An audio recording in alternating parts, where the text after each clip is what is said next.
Okay, so our next presentation is going to be Cyber Best Practices, and Vitali, colleague of mine from Alliant, is going to come up and tell us a little bit about his background and do the presentation.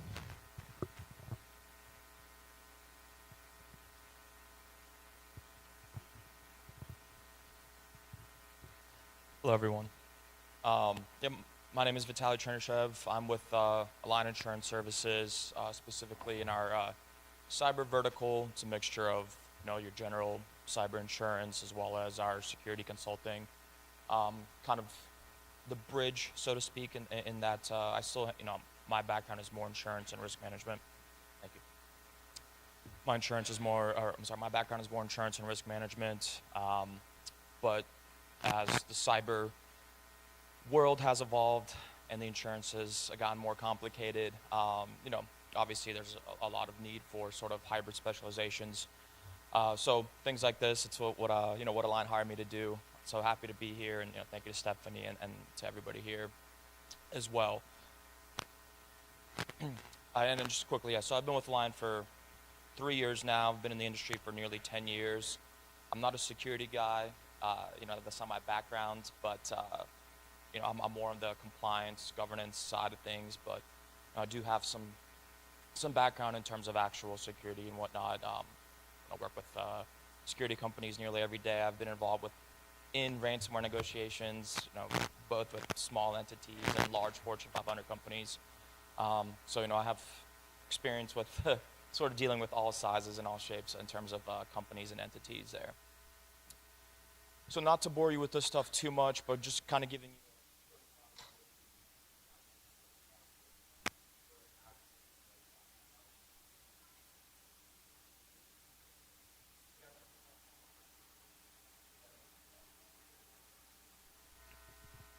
Check, check, check. All right, yeah, so I'll give you guys a quick 30,000 overview in terms of the insurance, the cyber insurance market, where we were, how we got here. For those that, if you guys get confused during any of this, please feel free to raise your hands, ask questions. I know, some of the stuff, isn't always the easiest to digest, but generally speaking, insurance market right now is what we call a buyer's market. It's a softer market, meaning that the rates, the pricing, the coverages are more favorable, easier to negotiate from a broker perspective, which means we can provide more coverage, more lax language for our clients. This pretty much really only started about 12 to 18 months ago. Prior to that, really since the COVID, since 2020, up until really the beginning of last year, we were in what's called a hard cycle. So the complete opposite of what I just said. Rates were going up. Companies, entities that were paying, say, $10,000 for cyber insurance were starting to pay $60,000. Retentions were going from $5,000 to $15,000, or tripling, quadrupling overnight, depending on the company's specific cybersecurity practices. So, a lot of that obviously dealt with, or had to stem from the losses that the cyber insurance carriers dealt with, leading up to COVID and further exacerbated by COVID, right? Companies, everybody went fully remote. Just the amount of claims, obviously from the frequency, but the severity alone just shot through the roof, as I mentioned.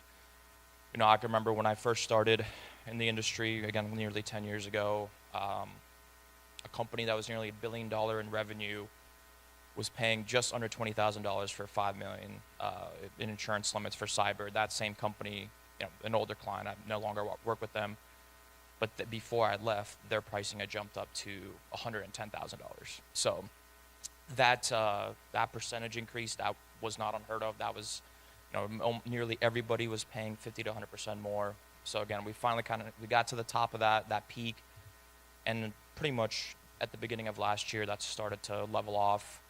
Part of that had to do with the overall cyber resiliency from companies. The insurance companies mandated that companies improve their cybersecurity controls.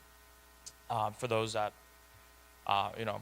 may be old enough to remember, in the early 1980s, similar sort of mandates with seatbelts. That's kind of what I allude that to. It was really insurance companies forcing the states to pass a lot of legislation to require these require seatbelts to be mandated as well. So I kind of talked about all this. Any questions before I move on, just in terms of the insurance market in general?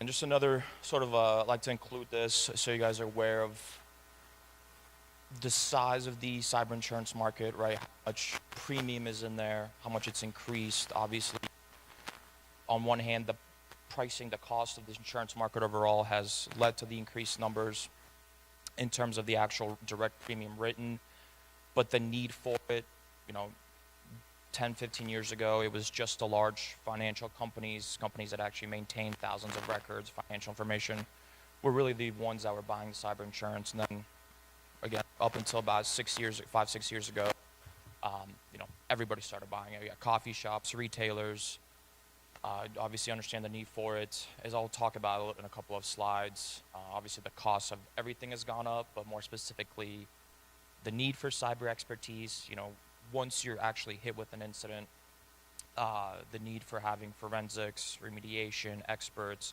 and in many cases, PR and credit monitoring, all those costs have gone up. The need for it has gone up. So that partially correlates with the why there's so much more premium now. And the yellow line represents the general loss ratio trend. Again, as you can see there in 2020, 2021, the loss ratio spiked and it peaked. And it's starting to come down in 2023. We just finally, a couple of months ago, have been able to review all of the 2023 loss ratio information that's available. 2024 looks about the same, although there has been a slight increase. And a lot of that has to do with more of the longer tail exposure of cyber claims. Again, up until a couple of years ago, cyber claims were relatively simple. If you're a company, either you had a fraudulent invoice, you got the money back, or the insurance company reimbursed you for it. You had a hacker in your system, you tried to kick him out, more or less that was it. Now, as cyber criminals, cyber gangs have gotten more sophisticated, extortion, ransomware techniques, not only are they seizing or locking down the systems, they're also stealing the data, they're demanding that large sums of money be paid. So again, just the overall sophistication, both from the bad side of things, from the criminal gangs and the actual need for remediation. All those costs have directly contributed to the increases here. So currently, the current state in terms of public education, again, this is not specific to the state of Florida, this is just national data. Obviously that first bullet point I have there does seem a little bit better, right? The tax on public education have dropped, but that's more of a nationwide trend.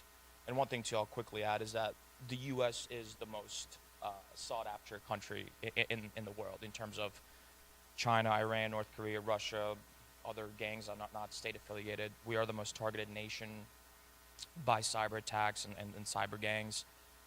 Both, again, sponsored and non-sponsored attacks.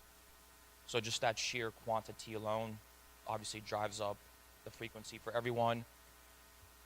But higher education, public entities, sometimes those are pulled together just given the correlation there. But really up until last year, they were the second or third most sought after or attacked industry sector after financial services and healthcare. Obviously, main reasons for that being have a lot of data, have a lot of information, students, parents, more than just addresses, a lot of cases, social security numbers, health records for certain students where it's required. And compared to the other two industry vectors I mentioned, healthcare and financial services, right, it's not really a secret that the public sector education, generally has a lower budget, less money to invest in things like IT and security. So, I hate to use this term, but actually I was at a conference recently and another security expert talking about the attacks on certain industry sectors, and the easiest way to put it is that the public sector was just low-hanging fruit. It was very easy, and for those cyber criminals that are state affiliated, there's no easier target than the government or local government of an adversary. So again, it's good to see that that number has dipped. A lot of that does have to do with just increased awareness around cybersecurity. Obviously, the increased resilience, I'm sure for those that have been around 5, 10 years ago, you probably didn't have to log into your MFA every single time you open up your laptop. Now you have to do that probably every day or maybe every other day. I'm sure you guys have to go through these social engineering trainings. So that all of that sort of just contributed to the better resilience, increase the resiliency and sort of better numbers that we see here. Second point, ransomware, business email compromise are still the most common types of losses from a cybersecurity perspective. And again, this applies across all industry sectors. Up until last year, the frequency of ransomware attacks continued to increase quarter over quarter, year over year. But up until last year, or finally last year, that number started to sort of tail off. Again, both frequency and severity. Now we still see some of the headlines with the larger companies that are paying out ransomware. For those that may not be aware, a big casino last year, based out of Las Vegas, paid about $20 million. There was the Change Healthcare, which I'll briefly talk about as well. Still undisclosed in terms of the actual amount that was paid, but it's estimated to be in the tens of millions of dollars as well. So again, and then one other thing I like to make, and it kind of correlates to my earlier point in terms of the cost, the increase in costs, is that the actual response or recovery costs to a data breach or really any sort of security breach has gone up tremendously. Again, part of that does have to do with the fact that the ransomware demands have increased, but as we've seen in our economy, everything is going up. So the cost for the demand for experts, for forensics, for recovery, for all of that has gone up. Sort of, it's all tied together. And then the last bullet point there, referring to the data breach class actions. Again, this is more of a nationwide statistic, but I like to throw it in there because, again, education and the public sector, public entities in general, make up a big portion of that. Just again, given who they are, kind of just from an attack surface perspective. Even some of the largest school systems, public entity clients that I've worked with personally, have had things have slipped through the cracks. You can put a check mark next to a security application and say that a company does these things, but you actually have to practice it and you have to maintain it. And even though the data breaches themselves affects companies and entities of all different sizes, that doesn't matter to the cyber criminals. You can be, again, I've seen coffee shops be ransomed for hundreds of thousands of dollars, and I've seen financial companies pay out tens of millions as well. So it's not really I just like to throw it in there just to show everybody kind of the sheer size and the volume that we're dealing with. Obviously on our end, the FBI, they're kind of the go-to first on the defense, and all the security companies and vendors involved as well. So I'll just kind of pause there and see if there's any questions so far.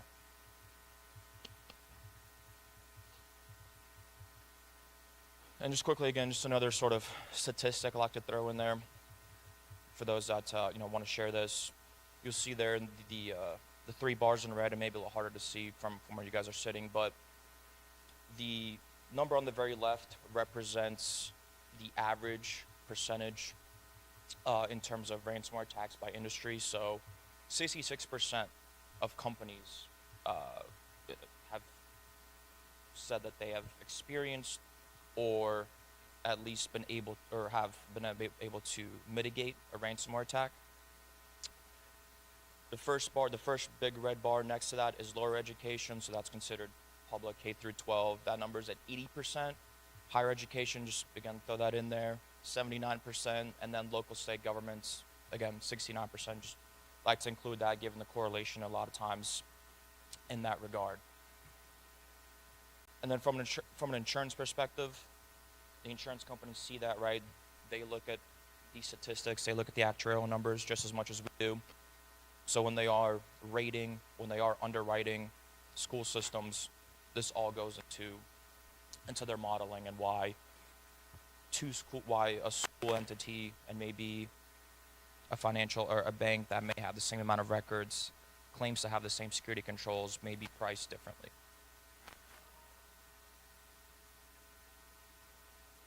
And then just I'll list all these out here. Some of these are more the recent noteworthy cyber attacks I'd like to include. This list is a lot longer than just the 4 or 5 examples I have here. I believe between 2016 and the most recent update, which was at the Q3 of last year, there were just under 2,000 reported cyber attacks on school systems and public infrastructure in the United States. Again, doesn't matter where you are in the country or where in the state you're located. I grew up in Florida. Volusia County on the East Coast. I didn't realize that they were hacked back in 2019. I don't know the full extent of it, but it's I can share with with everybody after this the actual data points for that. There's a nice little overlay of the United States you can look at. Click anywhere you want, and you can see exactly which school systems governments have at least admitted that they've been hacked. So, again, I'm not going to go into too much detail on each one of these, but in almost every single one of them, especially the larger ones, seems to be kind of a common culprit. Lost credentials or access credentials seems to be the most common attack vector, right? Passwords. So, everybody always, a lot of people, we all have a lot of passwords for our personal life, professional life. We like to, a lot of times, use the same one. I do it too sometimes. But in all these cases, the payouts were over $1 million. In some of these, with the Arizona one at the top there, the recovery costs just under $1 million. I don't think they actually paid out the ransomware there, but they were shut down for 2 weeks. They sought to pay the salaries out. They sought to pay for the forensics for the experts to come in. The Alabama one, that was a DDoS attack. I think it shut the school down for the day. From what my understanding, there was no ransomware paid out there. The Rockford Public Schools attack, this one I like to include there, although there was minimal payout. I think there's just under $100,000 in terms of everything. The quick reaction involvement, and I think this may apply to the risk managers in the room, one of the biggest things when it comes to a cyber attack, no matter how little you think it is, regardless of how limited it may be in its scope, it is imperative, especially as a public entity, to get the FBI and or your insurance provider, specifically the vendors that come with the insurance, as quickly as possible. The longer you wait, the more damage that the hackers, that the cyber criminal gangs can do in your system. They can move laterally further into the system, obviously get into other third-party networks as well that way. So again, just sort of, I just like to include that one in there to point that out. And then the most recent one that maybe a lot of you here may be more familiar with, the PowerSchool breach that just happened in December. While this one was not directly, while the attack itself was not directly affecting the school systems, the technology provider, the third-party providers have become, the systemic risk involved around that has become very, very prominent, both from an insurance perspective and just general risk management. PowerSchool affected I don't know the exact number. I want to say it's just under 1,000 school districts in the country. I don't know off the top of my head if you guys utilize them or not, but obviously, the DOJ documents that we know as of, I believe, May, when they last updated, the demand was $2.85 million. They haven't disclosed if they actually paid that amount or if it was a lesser amount, but we do know that on top of that demand, they've paid out close to another $1.5 million in terms of those recovery costs, forensics. Now, again, we'll probably see those amounts disclosed at a later point once it's all been sort of closed out. But that this is becoming the more hot topic in the general cybersecurity space. Having good third-party vendor risk management, right? Knowing who's accessing your security and what information they have access to. That's really, for the last 12 months, has been the hot topic. You know, it was ransomware during the COVID times. Social engineering's always been there. But the third-party platform providers, that's sort of been the next step that every CEO, every chief underwriting officer has talked to us about. And we're seeing it more and more now, just not just in the school systems. Like, as I mentioned, the Change Healthcare with United, the subsidiary of United Healthcare Group, you know, medical processes, billings were shut down for weeks. I believe their total costs, again, not fully published yet, but are estimated to be in the 9 figures as well. And of course, there it is. Yeah. So, just again, we just talked about the Change Healthcare, but those last 2 bullet points sort of, I like, you know, pinpoint the sort of the need for having third-party vendor risk management. And then, you know, we won't go into too much depth on each one of these. I'm sure many of you have seen a lot of these acronyms. Happy to talk about them if needed, but in most cases, this is what cyber insurance carriers, auditors look for. Some of the high-level stuff in terms of what's required or necessary. One, to obtain cyber insurance, but to also be able to pass ICER and NIST framework assessments. Obviously, the big one in the room, MFA, we already talked about it, multi-factor authentication, EDR, endpoint detection and response, sometimes known as endpoint protection, or just an antivirus. It's evolved into EDR now. Those 2 things, along with the backup and recovery, are sort of the kind of must-haves across the board nowadays, regardless of the company, the entity, of the size. If you don't have those 3 things in place, or at least working on those things, you can't get insured. And for the few companies out there that do write them, you're going to have exponential rates, higher retentions, to the point where buying the insurance may not even be worth it. So, again, some of these other ones are obviously listed there, kind of a case-by-case basis, depending on the size, the complexity of the system itself. But I also like to touch upon, again, cyber awareness and training. That you know, at least once a year is usually the general requirement that we see from an audit perspective. More often you do it, the better it is, and that includes things like social engineering, obviously business email compromise. I can't tell you how many times, you know, on a daily basis or on a weekly basis, even some of the largest, most sophisticated companies in the world, I see an employee, director, executive level, hit a link that they weren't supposed to, or click on a link they weren't supposed to, or send something, or even share it. I know, just actually dealing and closing out with a claim with a bank right now, where one of their directors not only clicked on a link last year, and then also ended up sharing it with multiple employees, some of their vendors as well. So from a loss perspective, not only did that affect their systems, but because it got shared to third parties, they were affected as well. Couldn't tell you the details of what happened on their end, but that's sort of how quickly and easily cybersecurity threats can spread. Some of the other things too, especially more from a risk management perspective, tabletop exercises and just general high-level awareness. It's one thing to do the trainings, to say you have an incident or readiness plan in place, but the emphasis nowadays is on actual testing of it.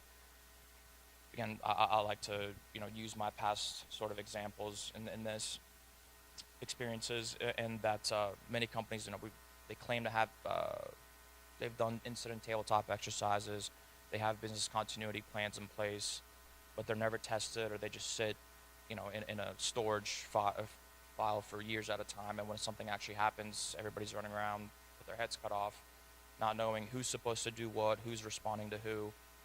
So, and when it comes to an insurance and loss perspective, being able to respond and recover obvious on one hand, from one perspective, from an insurance perspective, significantly minimizes the loss that you can have, the business interruption loss that you can have.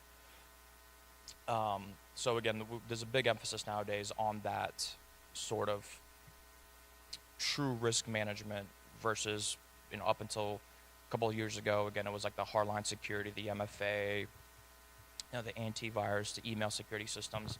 Now that baseline has sort of increased, the shift has come back to more the traditional risk management in terms of planning, being ready, testing it, assessing it, and making sure that if a security incident happens, you are able to respond, and the individuals that are responsible for the security know what they're supposed to be doing.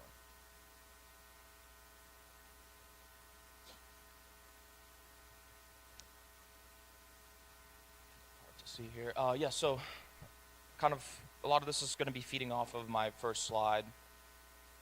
But obviously, innovation is increasing the attack surface. I'm sure you guys have seen all the headlines about AI, artificial intelligence, machine learning.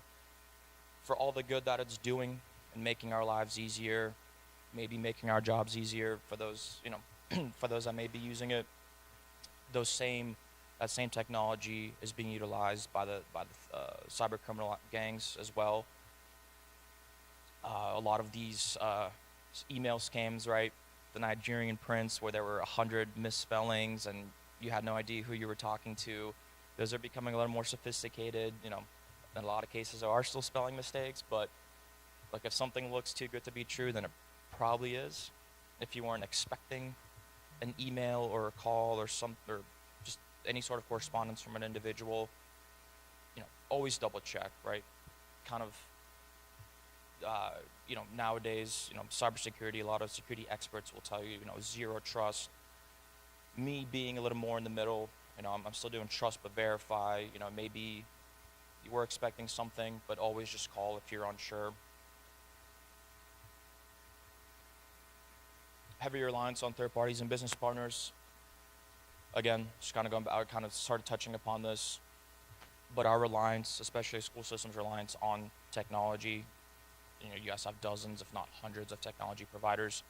Anything from actual data handling and segmentation to maybe just a construction company that may have access to certain locations on site.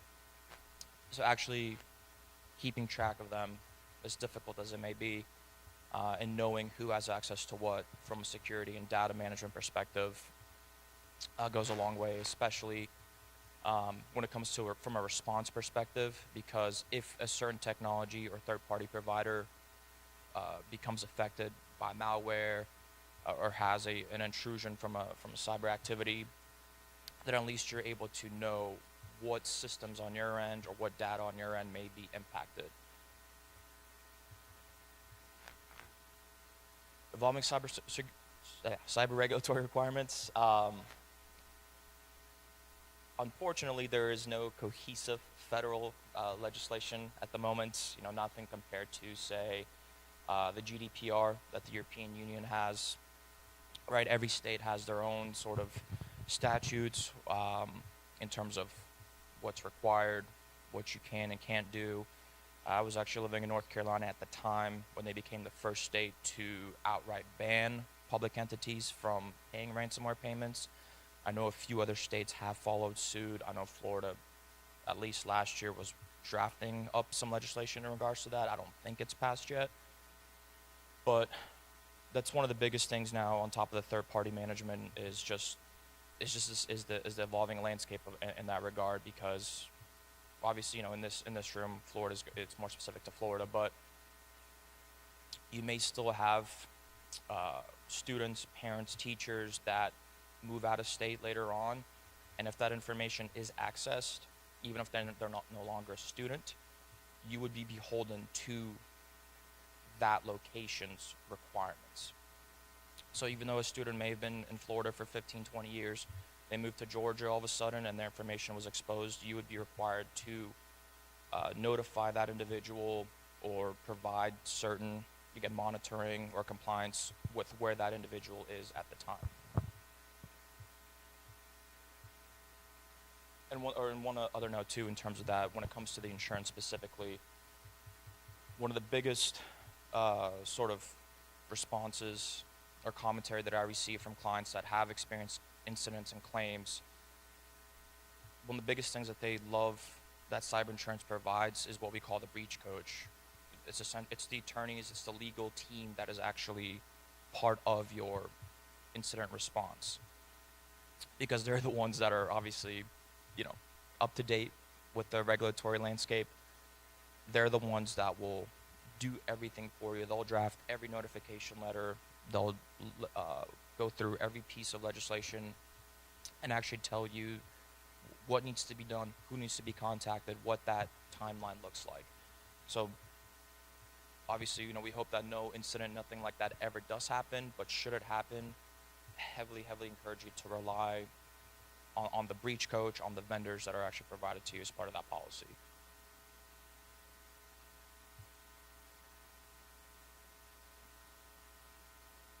Legacy infrastructure, this one, kind of quickly go through it. It's not really a secret, again, as I mentioned, right, with school systems just generally having or lagging behind in terms of security and IT. But legacy infrastructure does leave a lot of general exposures, right? Things stop, what we call end-of-life servers or hardware. A lot of things just, have no longer have patching for it. They're no longer up to date, so they become more vulnerable for criminal gangs to infiltrate. Think of the report that I saw back in April, I believe just under 20%, I want to say it was about 17 or 18% of all ransomware claims or activity reported last year stemmed due to a company not updating or not removing or segmenting an old legacy server or piece of software or even hardware from their primary servers.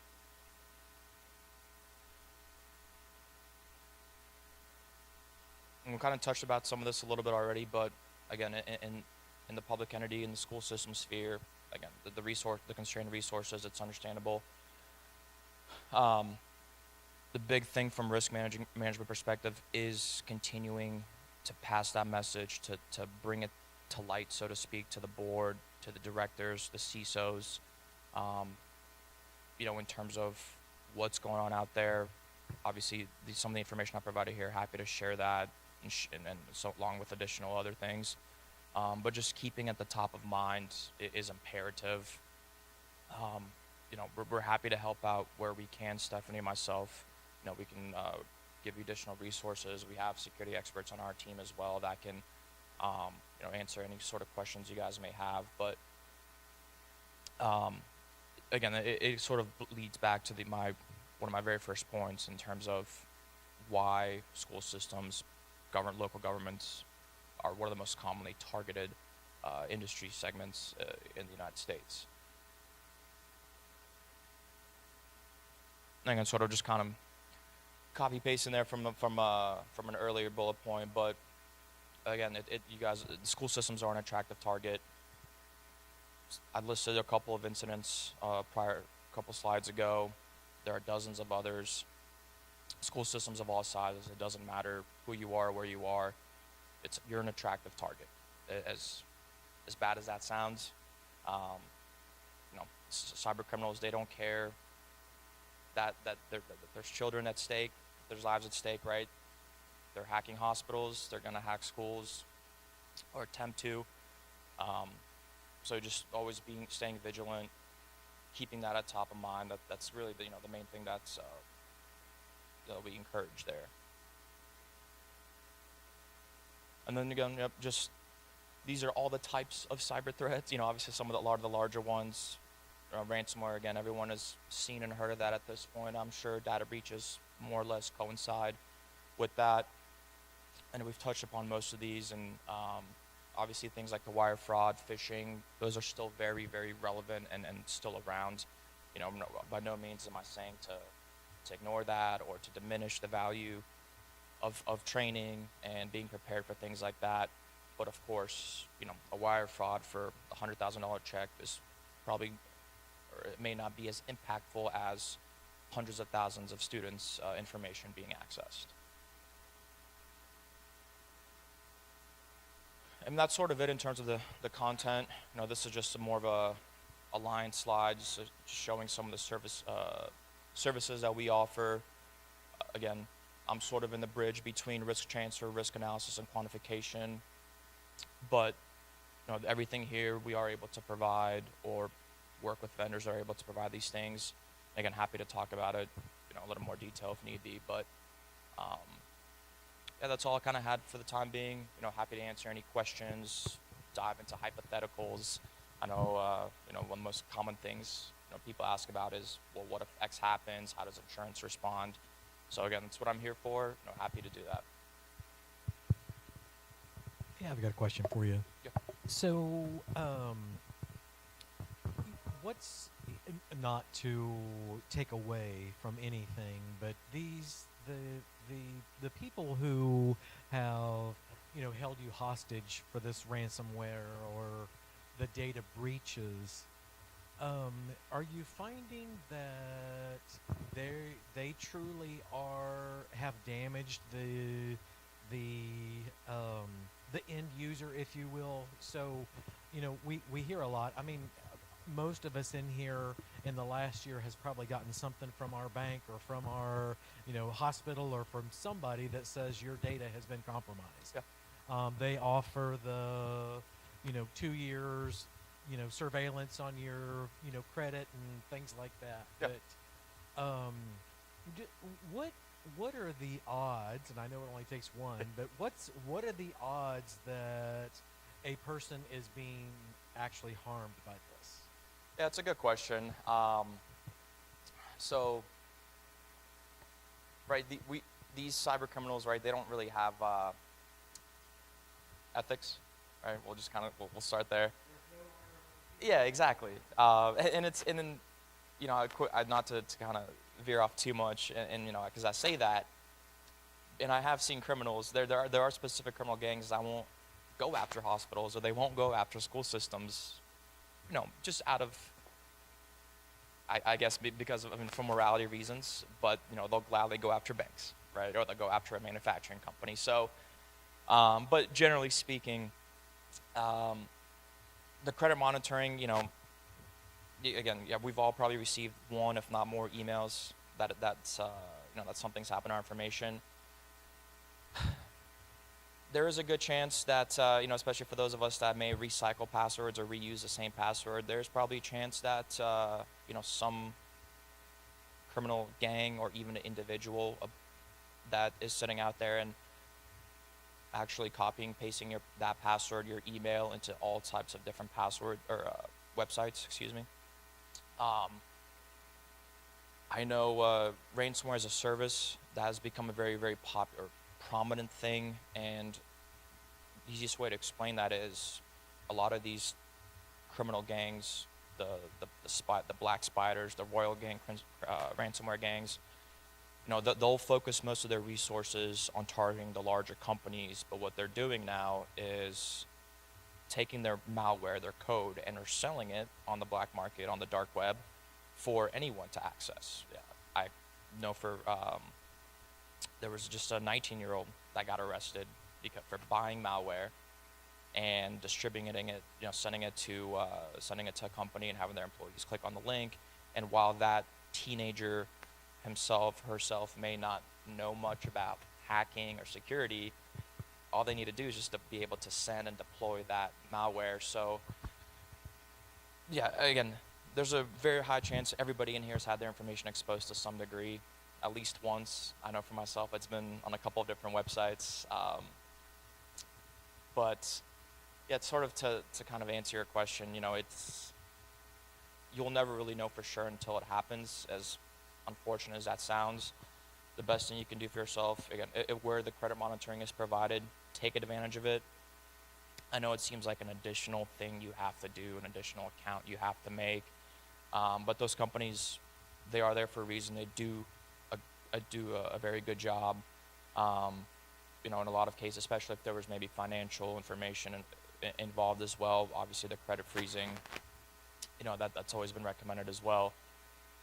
But yeah, I mean, yeah, again, there's no specific a number I could give you, right, in terms of like what the odds are, but I can say that at this point in our sort of cyber landscape and life cycle, we've all had our information exposed, whether we know it or not.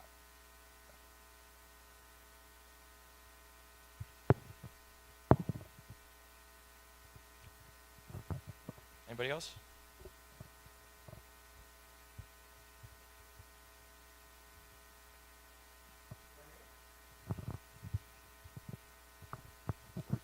Well, yeah. Well, thank you again. Yeah. Yeah, I'll be around as well a little longer. Oh. Yeah.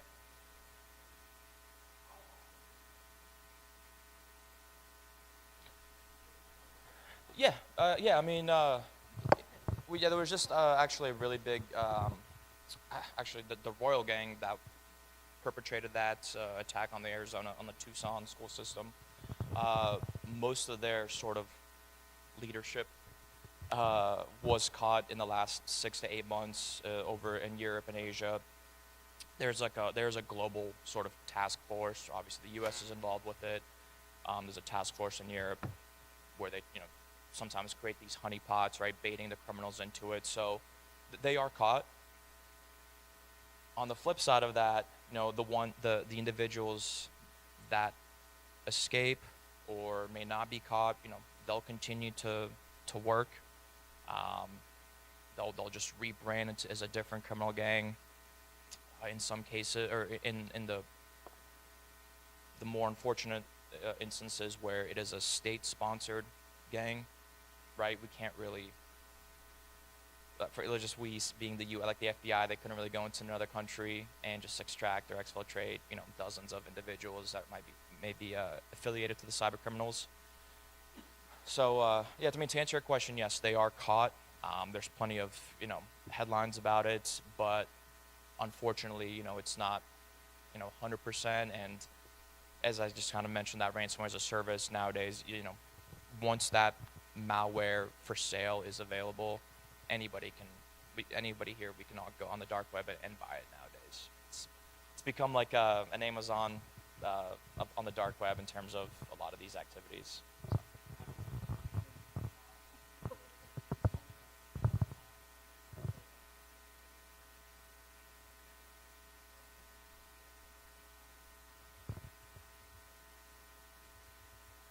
Yeah, I mean, for restitution from this specific criminal or criminals, yeah, very little to none. And obviously, in most cases, they're overseas. Their funds, assets are also overseas. So even though you may cash the individual, we may never or may take a long time to actually get those funds back. And that's really where the insurance comes into play, right? It may not always be the full amount, right? But the insurance is there to try to make the company or the entity whole. So you mentioned and you showed the chart up there about kind of the critical controls, Yeah. that are in place with the the blue checkerboard there.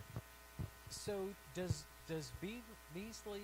Well, so a couple of years ago, I think the Department of Homeland Security actually came in and offered to do for governmental entities free penetration test of some sort.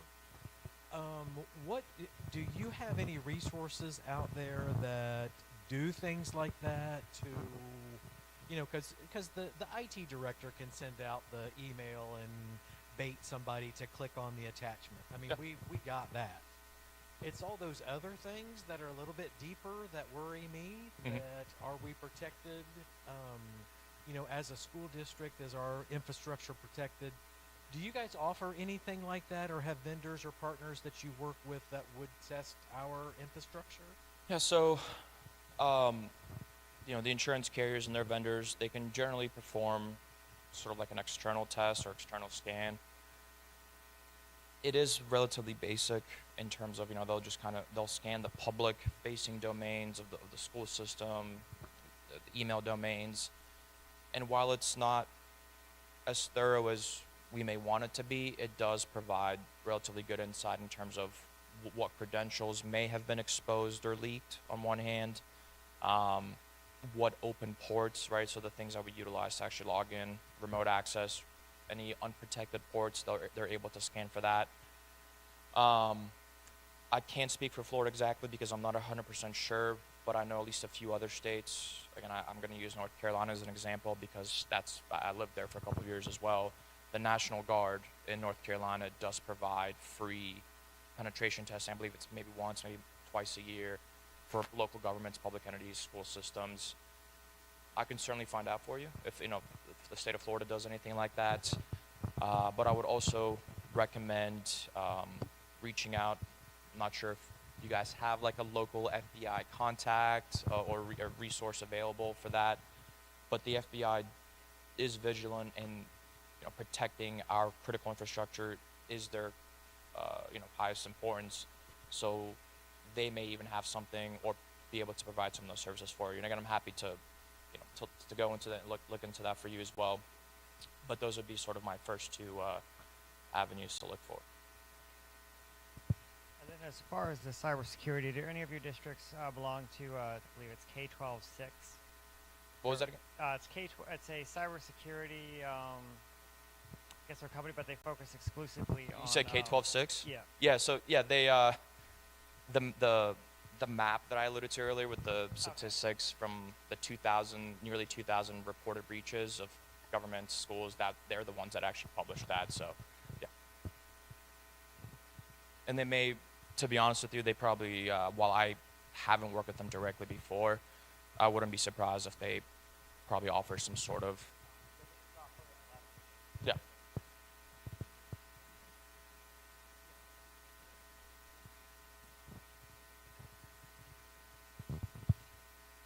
All right, thank you. Of course. Appreciate it. Thank you guys.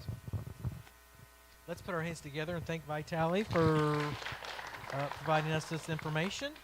And so next we have Stephanie and CJ. They are going to talk to us about the differences in crime versus cyber.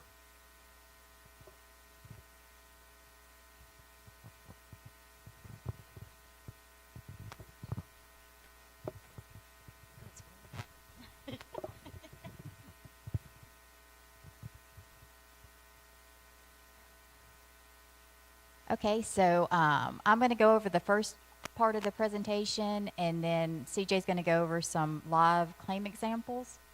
So some similarities between crime and cybercrime claims are financial loss due to unauthorized or malicious actors.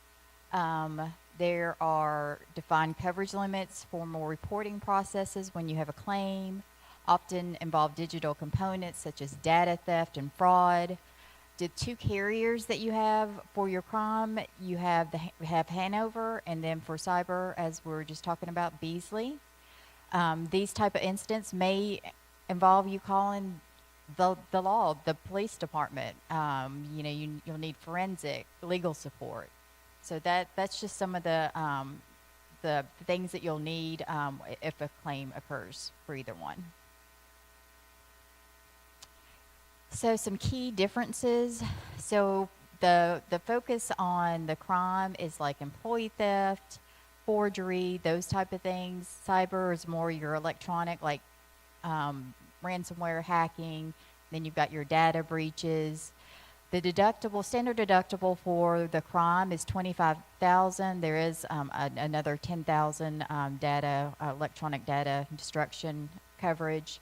The cyber deductible, actually that changed this policy year. It went down a little bit. So if your budget is over $100 million, it's $75,000, and if it's under, it's $50,000. Your standard coverage limit for the crime is $500,000 per occurrence. There are some other sublimited coverages. For the cyber, it's a maximum per member of $1 million. The total aggregate limit for a year is $5 million. Some trigger events for the crime, internal theft, check fraud. For cyber, phishing, network breach, ransomware. The cyber program, if you've had a cyber event, they have excellent resources for legal, forensic. They help you, like Bart was saying, step by step in the process. So they have really a good program. For the crime, there's not any specific vendors that you have to, use.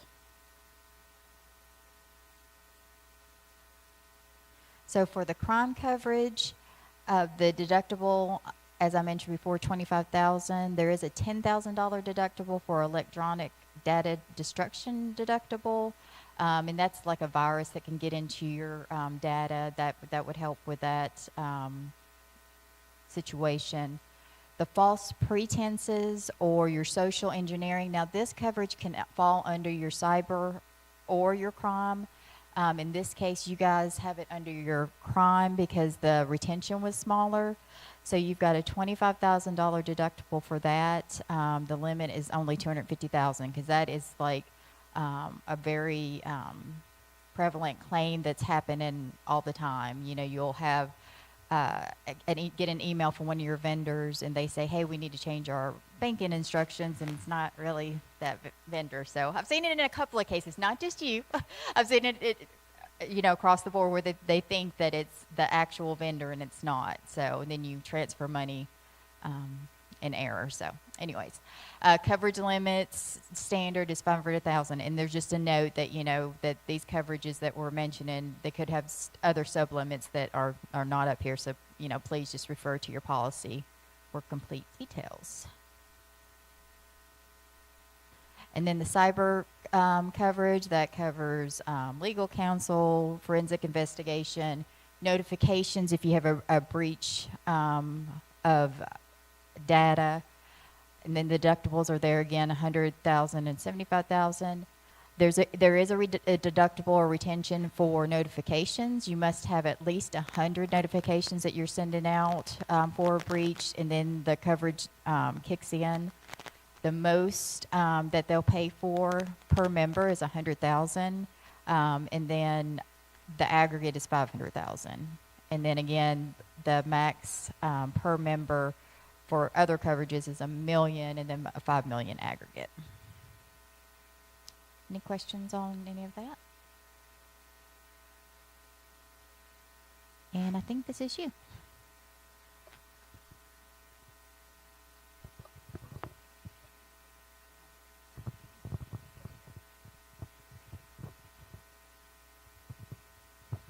So on the side-by-side comparison, we have claims.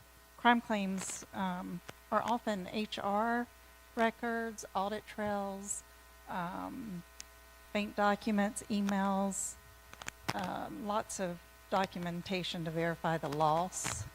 And then on the cyber, claims trigger immediate vendor services, legal forensics and notification, which Stephanie touched on a minute ago, and can prevent much bigger liability if handled quickly.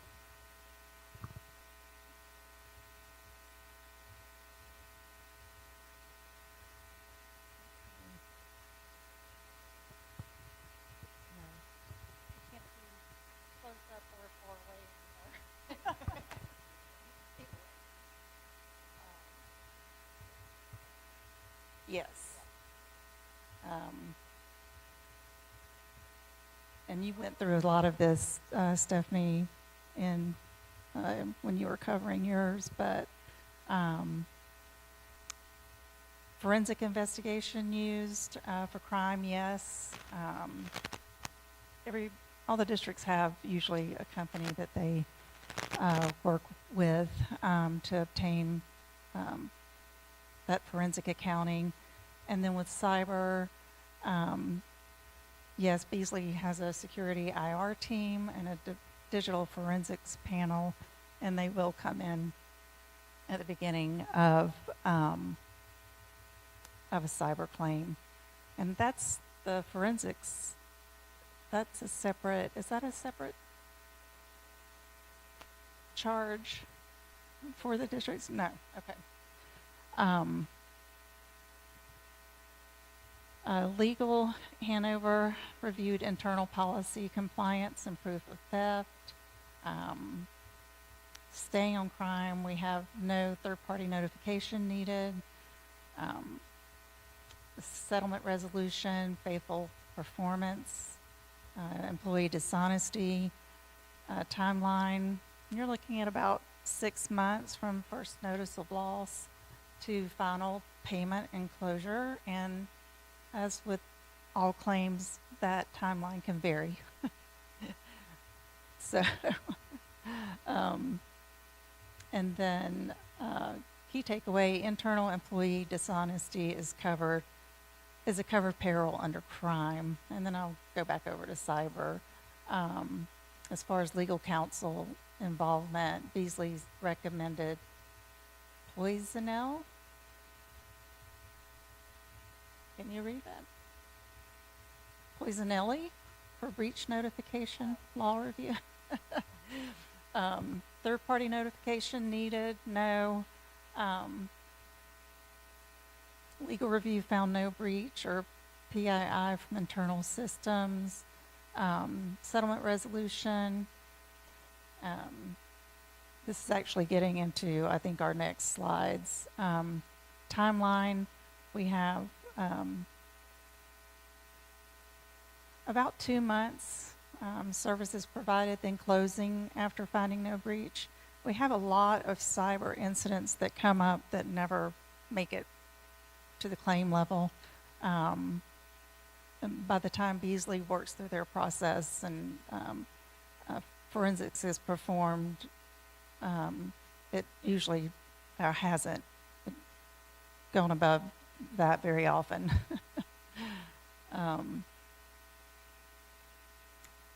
So, Brendan, you can tell us a little bit about your experience, but this one was interesting because it started out as a cyber claim and moved over to a crime claim under the false pretenses that Stephanie was talking about earlier. Fairly substantial loss at $846,000. And there's that Hanover crime policy with a $25,000 deductible. And this may have changed. Brandon, you may have an update, but Secret Service recovered $415,000. The remainder is still under investigation. And the remaining loss is approximately $431,000. And the district's still working with law enforcement.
Yeah, I had a personal story that happened to me through Alliant just recently. I was on vacation, and I'm always checking my emails on vacation.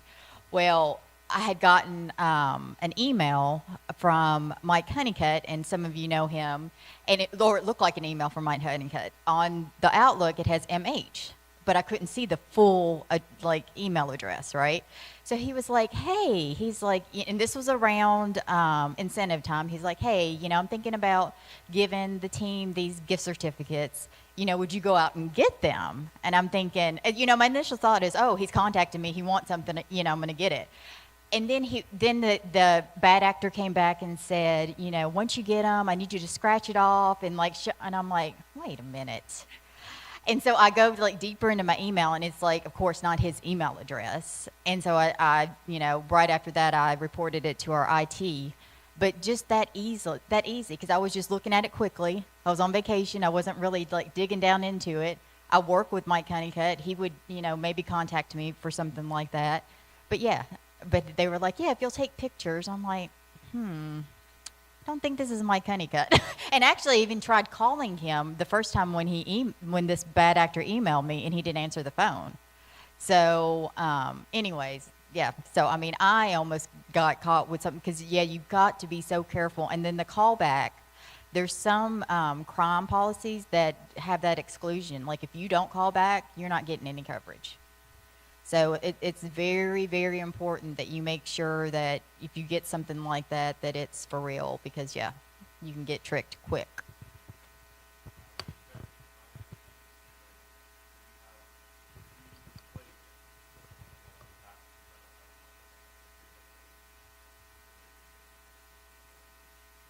And then one other example that just happened to another client of ours, spoofing. I don't know if you've ever heard of that. They acted like they were a board member and were calling all of these different entities, and it was nobody that was associated with the school board at all. So that's scary. You think you're talking to somebody on the phone and you're like, oh, and then you start giving information. But yeah, I mean, they're going everywhere, doing it in any kind of communication way you can think of to try to trick you and get information.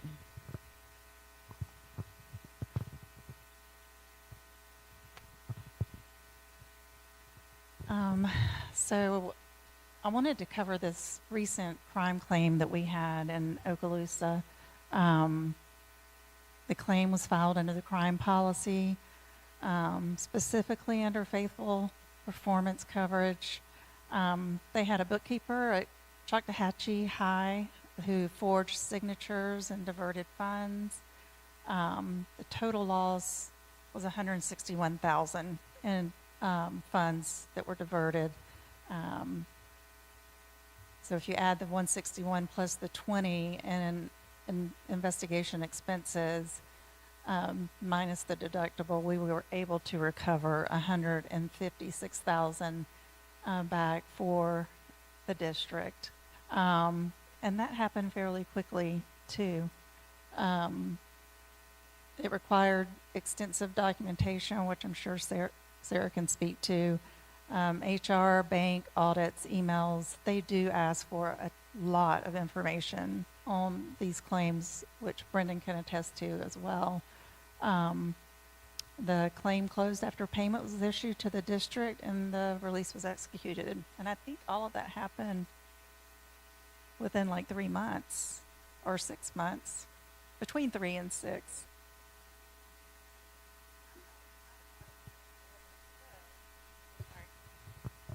When I first started, this had already taken the bookkeeper doing this had already had her fund before I came on with the district.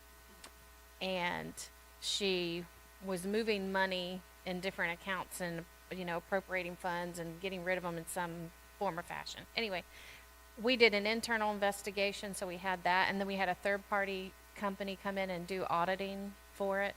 And because of that, I think that helped with a lot of the required documentation, because when I talked to Miss Smith from Hanover, she sent me a packet the size of Gibraltar that I had to fill out. And I was just like, oh. And then, so I got a lot of that done, and then I pulled all that stuff and sent it over. And she was like, oh, this will be great. And I was like, thank you. So yeah, it went really well, and they were super nice. She was nice to me. So, and then you guys were nice to me because I was like, help, H-E-L-P. And so yeah, I was able to get that. So I was super happy, and then the district was super happy. So thanks, guys. CJ, I have a quick question. How did you guys know, like, what was the tip-off that this was happening in Okaloosa?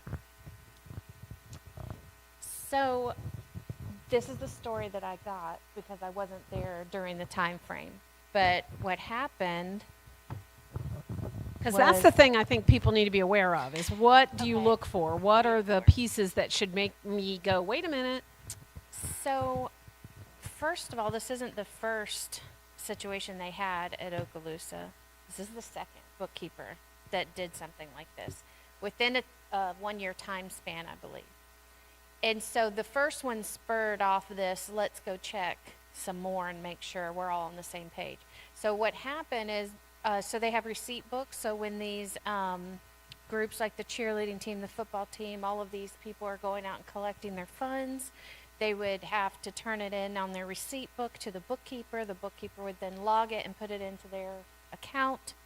And then when they had to make a request to spend the funds, they would have to come back to the bookkeeper and say, hey, I need to make this. And the bookkeeper would tell them whether they had enough of funds in there or not or whatever. I don't understand that whole rigmarole, how that happened, but that's supposedly the general whatever. So they never really got to see it visually. They just were told what they could spend and what they couldn't spend. And if the bookkeeper didn't keep track of the receipts, or the cheerleading captain or the football coach or whoever was doing these curricular activities, then they weren't keeping good notes, they wouldn't know. And so so a lot of breakdown was happening in the procedures leading up to that point. So I can't speak directly on the first one, but this one, they were going around and doing audits on the bookkeepers, and they also did policy and procedure. They called them into meetings, and they were like, hey, these are the policies and procedures. Let's make sure we're all on the same page. Let's make sure we're doing what we're supposed to be doing. Principles, X, Y, Z, all of the things. And then with this one, they found out that she was also forging the principal's name on documents for money withdrawals for the coaches and stuff for some reason. And okay, so her story on some end was, well, the principal just said take care of it, so I signed their name. And sometimes when the principals get busy, they would say that. So that's the problem. And the principal would say, well, I didn't see an issue with it. So then we had a big meeting with the principals and the vice principals, and we were like, hey, let's not do that. Not a good idea. And so, it was a little more in depth, and I'm making fun, but so we had to really take time and spend all this time and effort doing it, and then trying to unravel her mess. She wasn't, obviously, we could not pin her with actually theft. Like what we pinned her on was misappropriation of funds, which I came from a banking and finance background. I think she stole it, but I just can't say she stole it. But when you start moving funds from one account to another account, there's a reason. I think she had my book, and then she had the district's book, but I can't prove that either. But so what was happening is she was moving funds all over, making up funds that didn't exist to put money in those funds to hold it. So then if the coach came back from football and said, hey, I need to go buy this, she was, okay. And she'd move that money out and put it in there. And so it was just wasn't good. It was not a good deal at all. She'd been there for quite some time. She'd probably been doing that for 52 forevers, and no one even paid attention.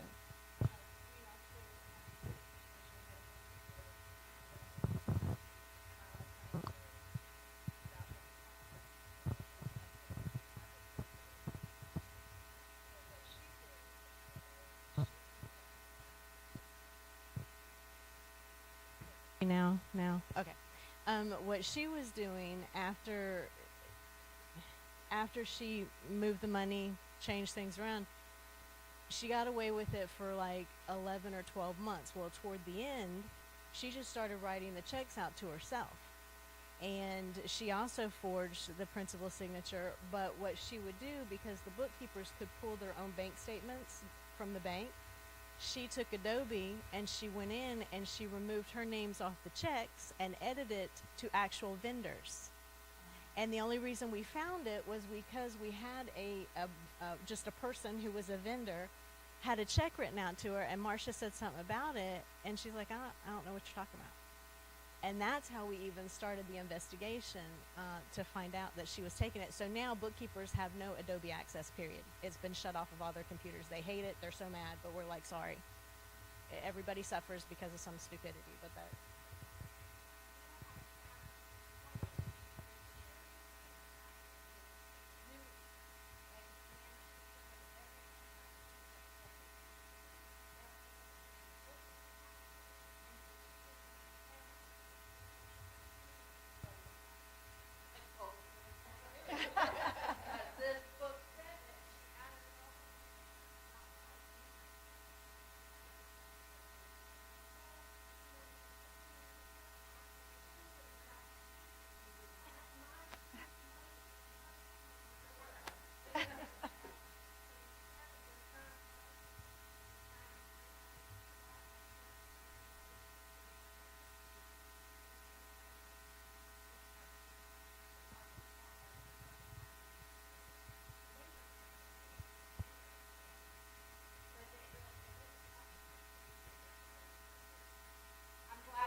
Great question, Andrea. I appreciate that. That's good to know. I mean, I would guess that that's one of those things that you guys, I mean, you're not usually that involved with finance, are you? I mean, is it something you find out typically after the fact? Or is there a conversation going on where there might be an issue?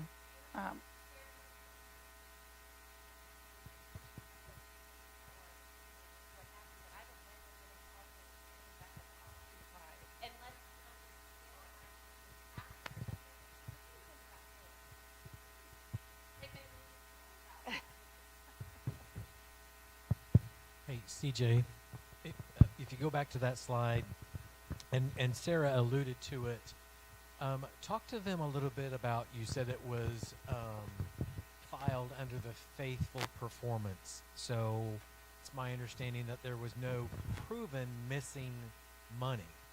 So when we were looking at that and Sarah had informed us about that, we're thinking, well, where's the crime? You know, because there's no missing money. All it was appropriated to somebody else. So the cheerleader got the football money, and the track team got the drama club's money. And so there was really no missing money. So we were thinking, hey, what's the crime here? What are you going to claim? But that's where this faithful performance comes in.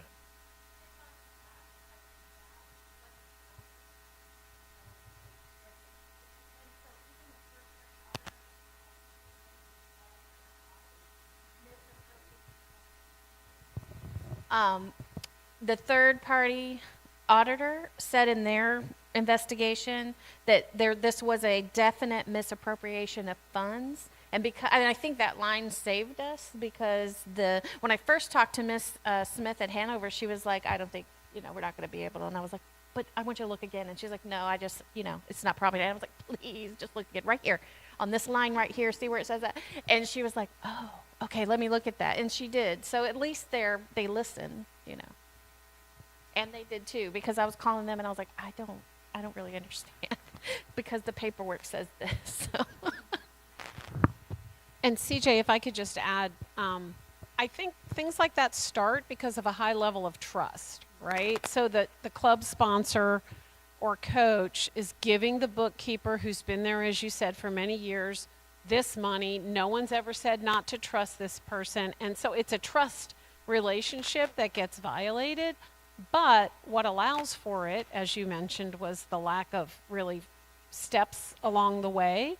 And one of the steps that we have found and we encourage board members to look at is in principal annual reviews, in many of the principal evaluation forms, there's nothing like 0 related to the financial management part, nothing. And so the principal, in saying just take care of it, because it's not on the principal's evaluation, they maybe aren't paying as close attention because that's the bookkeeper's job, and the bookkeeper, is responsible. But you put that on the principal's evaluation, and suddenly there's a different level of accountability that principal has with his or her signature.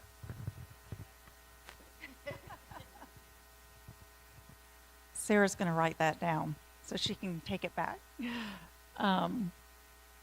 Yeah, that's a great idea. I'm not going to spend much time. Bart has talked a couple times with you guys about his recent cyber claim. This actually ended up being some employees who had their identities stolen, and they got the password for their Skyward accounts, and they were able to log in on their school accounts, get their W-2s off, and file income tax returns with them. So there ended up being no payout. It wasn't an issue, anything to do with the district or any of their cyber team. So yeah, I just thought that one was interesting.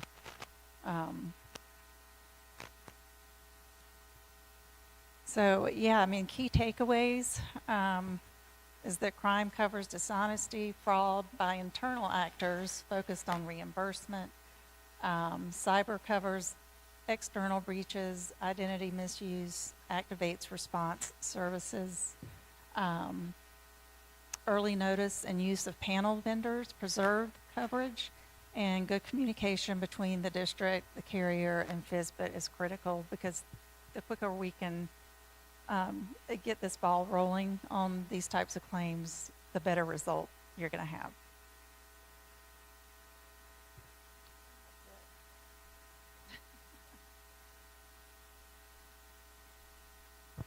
Anybody have any questions? Art, did you want to talk any more about your claim? I may have misspoke on how that actually transpired.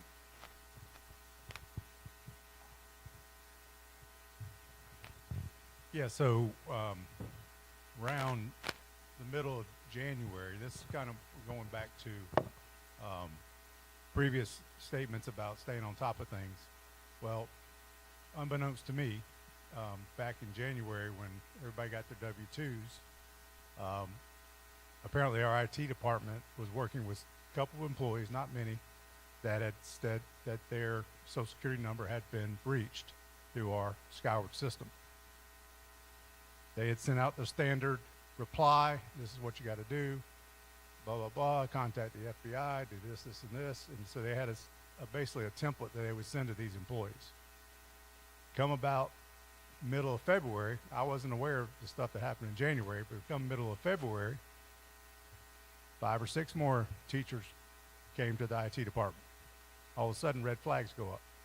Well, it started back in January, and no one said anything to me about it. So once we got to about the 8th employee, they contacted me finally. And that's when I got in touch with CJ, and I said, all right, we need to figure this out, kind of what our next steps are. Well, it ended up being, after all said and done, about 18 employees were affected by the similar type scam. So we contacted Beasley, or through CJ and Alliant, we contacted Beasley, Postnelli, and they got involved, and they did an entire system. We gave them all the information, complete access. They went through step by step through that process, did a complete investigation. Come to find out, it was not a breach of our system. It was identity theft. And so I guess they had given their personal information because our system was not hacked according to Beasley, and they had all the access to it. So luckily, we still had to pay for the investigation, but luckily it basically cleared us that we had all the steps in place to where we were secure on our end. So it had to be an outside third party they must have shared their information some way, shape, or form to where they were able to get their Social Security number and access to their W-2. And so they filed taxes on behalf of those teachers, and they had to go through the IRS, and they had to eventually they got their money back, but it took a while. You know, if they had a refund that was due to them, they had to wait to get it because they had to go through the IRS to get it. And you know how long the IRS takes to do anything.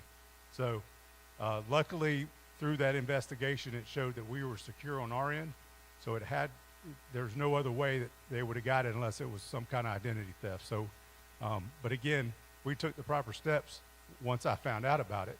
But I think that's where the discussion comes between your IT department, your HR department, whoever, finance department, make sure those steps are in place to where once that first, I should have known about the first one, but they thought, oh, it was no big deal, that it's only a couple people. Well, a couple people turned into 18, right? So unfortunately, it was kind of the same scam, and all of them got affected, but we also took a little proactive step. We went a little above and beyond. We did the 2-year LifeLock that we're paying for just to show good faith.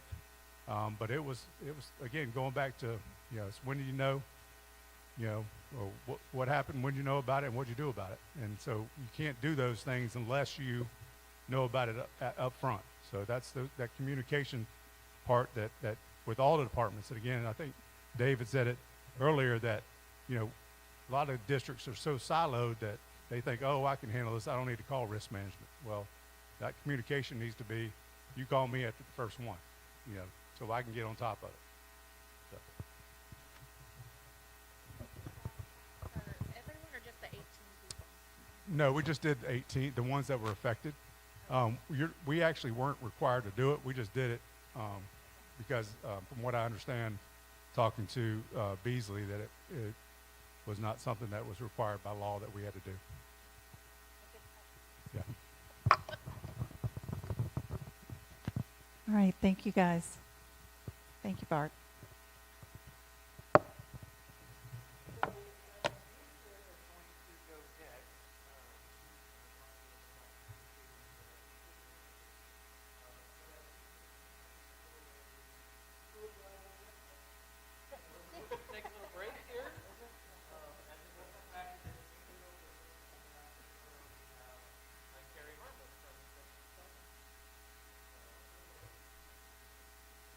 Back at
Ken, are you going to start, or do you want me to?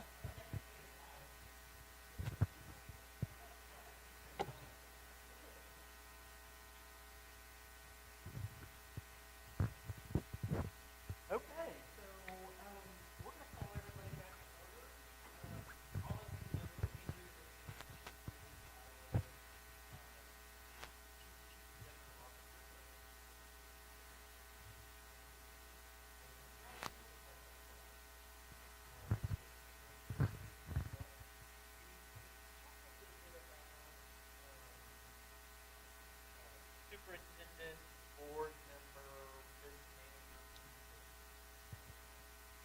reach the opportunity to we would like to kind of shore that up or maybe find information. You guys may not necessarily communicate directly with board members, but sometimes you do.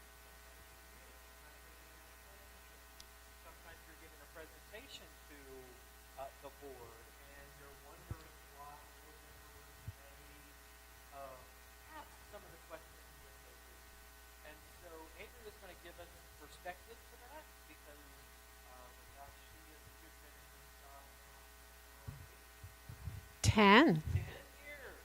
10 years in helping the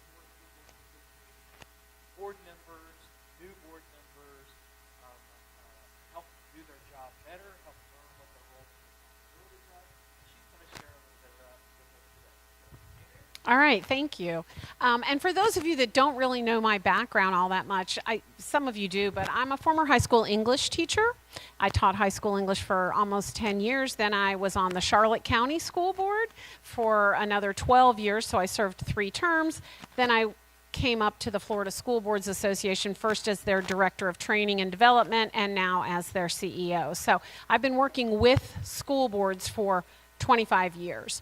And this is the question I get asked more than any other. And it's the one where I cross paths with different people in the school district at different events. I might be at the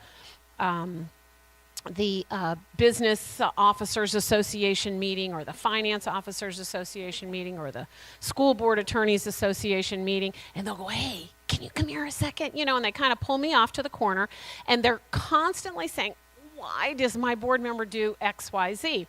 So I made this presentation, and I was explaining to some people back there, I've probably given this presentation more than any other presentation I ever do, and I update it every time for the different audiences. But the reality is the single most important thing that will tank a superintendent or anybody, honestly, is, and we were talking about somebody else, that it's about how you communicate with the board. And if you don't have the skill set to communicate with the board, it's really going to prevent you from being as successful as you can be. So first, I'm going to talk to you a little bit about sort of what FSBA teaches, so that you know, kind of, you understand if your board members come to FSBA training, they have a certain sort of basic knowledge. So you can rely on they have this knowledge. So I'm going to talk about that. Then I'm going to say, you know, what do you want? What do board members want from their risk management team? What current pressures are being placed? And then I'll answer some questions. But I'll only answer questions if you all agree that my answers don't go out of the room. Because somebody said, are you going to be really honest? And I can be honest, but you guys can't out me. That's number one. Number two, don't give me names. I don't want to know which school board member you're talking about. I guarantee you I know, and I can guess. In fact, I picked one this morning. I was sitting at a table, and she said, well, I have a board member, blah, blah, blah. I said, don't tell me, let me guess. And I got it on my first try. Ken? No, that's fine. It's really not going to be bad. Unless, you know what, when we get to questions and answers, because some of your people may not want their question recorded. Yeah, thank you for that. All ready? Are you fired? No, not even a little bit. No, So let me tell you what we teach. First off, when somebody decides to run for school board and they get elected, our job is to take what we consider, a well-meaning citizen, private citizen, and turn them into an effective public official, okay? It's very different from being an individual private citizen to being an elected official. So our job is to help them understand that transition, what goes into it, and what is required of them. The first thing we teach them, this is what we call our governance model. You guys may not have ever seen it, that's okay, but this is what we teach board members. At the center of everything is student achievement and district culture. The board is responsible for those things. And the way they get to those things are through the things around the edge, through policy, through vision, through community leadership, through accountability, and through relationships. Notice it doesn't say day-to-day management because we understand the Florida statutes, but policy, vision, community leadership, accountability, and relationships. So we start out right from the beginning with newly elected, very well-meaning citizens who all, I believe, wake up and say they want to make their school districts better. Sometimes they just disagree on how that is, or they're not quite sure what to do. But we start by teaching them, this is where you spend your time, energy, and effort on those things around the edge so that you can improve student achievement and district culture. Now, there is research on effective school board behavior. And that research actually comes out of what is called the Iowa Lighthouse Project. So we're not just randomly saying we think this is a good idea. There's actual research behind what boards can and should do to have a positive impact on student achievement. But in short, the Iowa research, the Lighthouse Project says that there is a connection between the work of the school board and student achievement. All right, now it can be a positive connection or a negative connection. If your board's in total dysfunction, it's likely going to be the negative connection. If your board's highly functioning, it's likely going to be the positive connection. And it specifically says that school boards in high achieving districts are significantly different in their knowledge and beliefs than school boards in low achieving districts. So if you have high achieving districts, and the school grades just came out yesterday and we all saw the list of who the top ones are, congratulations, number 2. Those boards, the people that sit on those boards have a significantly different belief than if you look at the boards of the low achieving districts, right?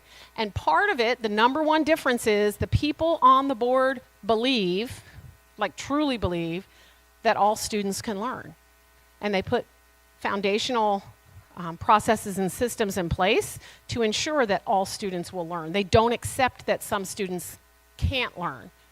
That's the main difference. But besides that, my little clicker's not clicking. Can you move to the next slide for me?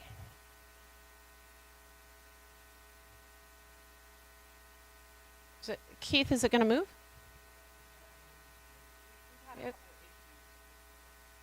All right, I turned it off and back on. There we go.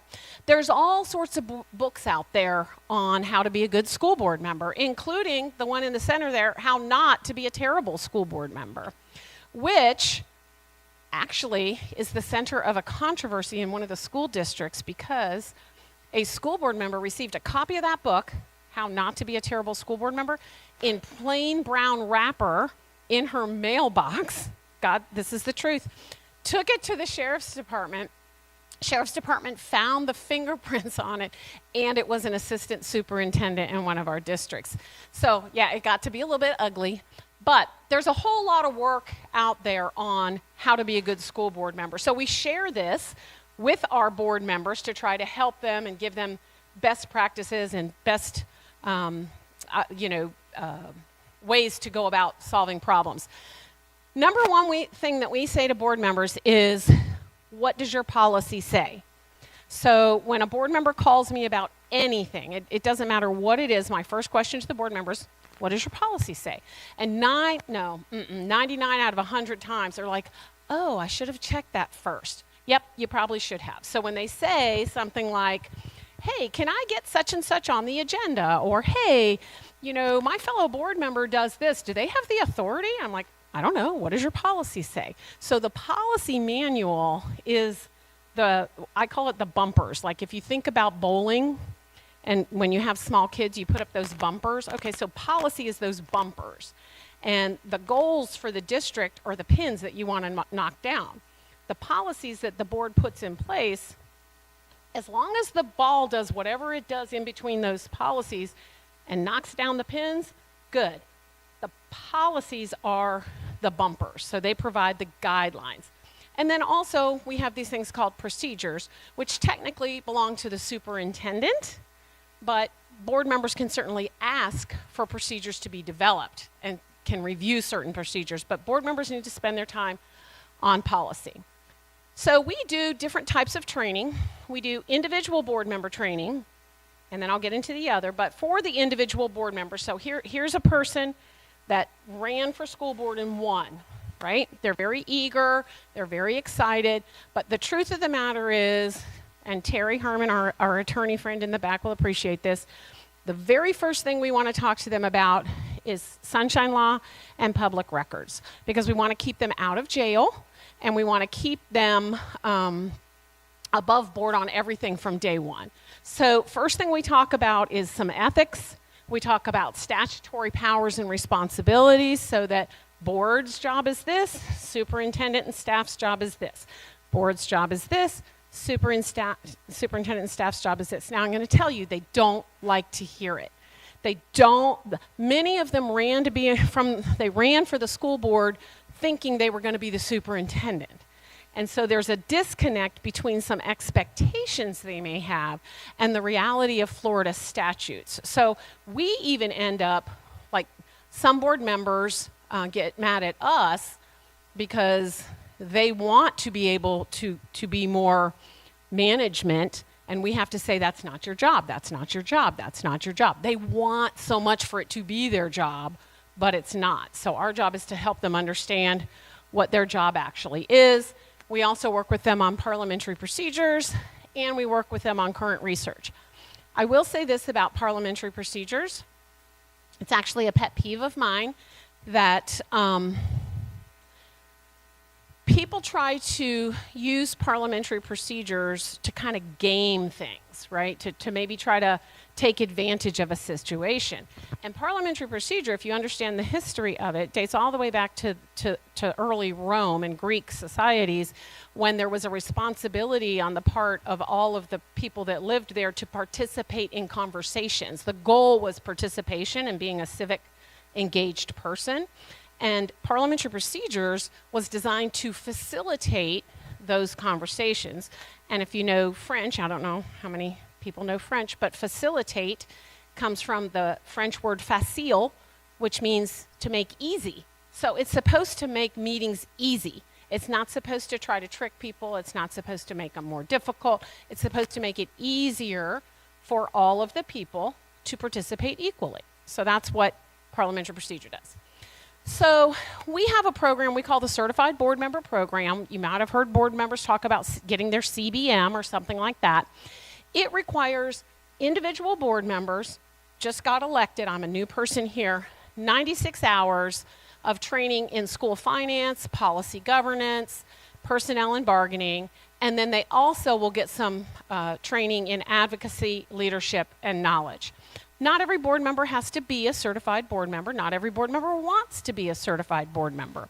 But we offer this because we know that to be a good board member, you need to have a balanced knowledge in these areas. And so we try to do what we can to provide that information for them. Now, we also do what we call governance team training. We see the governance team as the board and the superintendent.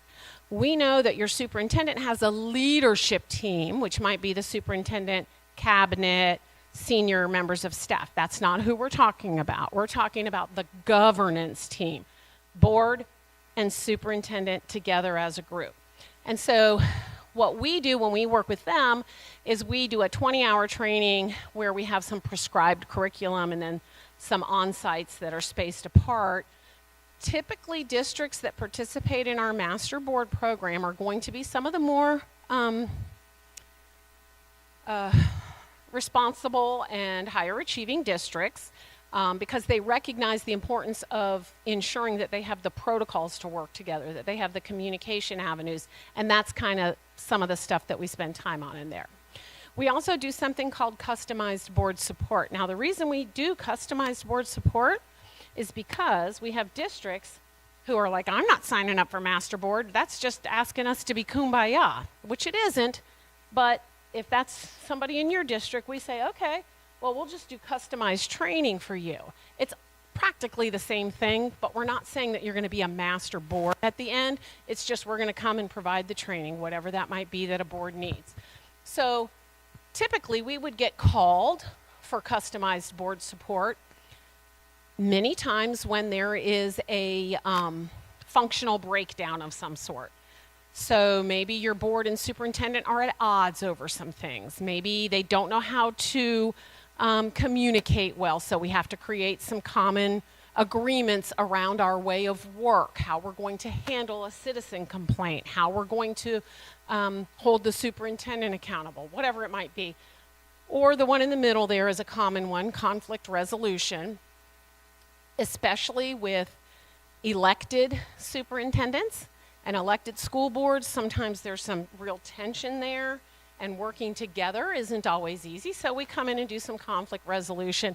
We also do a lot with understanding communication styles, conflict styles, leadership styles, whatever it is, because the more they can figure out how to work together and focus on common goals, the more they can focus on the goals of the district. So when we teach board members about the roles and responsibilities, we do use the phrase, and they hate it, but stay in your lane. So there's 2 lanes in a road, and if each person who's driving stays in their lane, then everyone can kind of move at high speeds. But as soon as somebody crosses over into your lane, you have to slow down. You have to be more cautious. It takes more time. It kind of messes things up. It messes up the vibe of things. So we try to remind board members what their lane is, and you'll notice it's the left lane, right? They're moving faster. It's the vision and goals, policies, and evaluating outcomes. It's the governance level. The superintendent's authority is evaluating progress, implementing operations, and developing like the plans and regulations. That's the management side. Management brings recommendations. Board says yes or no to the recommendations. That's sometimes where you all come in, because sometimes you bring some of those recommendations. So what do board members want from their risk management team? Well, Ken just said a lot of you don't necessarily speak directly to your board members, but I'm going to tell you, the more that you do and the more that you give them information and share reasons for why things are the way they are, the less likely you're going to have continued problems. So for example, somebody was talking earlier, and I think we said that it was you, I'm pretty sure, where there was a bus stop and the parent wanted the bus stop in a certain place, but the bus couldn't turn around because of the size of the road or whatever it was, and all the parent did was call the board member. Board member calls up and says, hey, I want this bus stop over here. Well, first off, we all know that's not the job of the board member, but we also know that when a parent calls, a board member likes to help solve the problem. Let's just say that, okay? But the reality is, when the board member hears from the parent, and I tell them this all the time, they're not getting the full story. They're just not. So it's incumbent on the board member.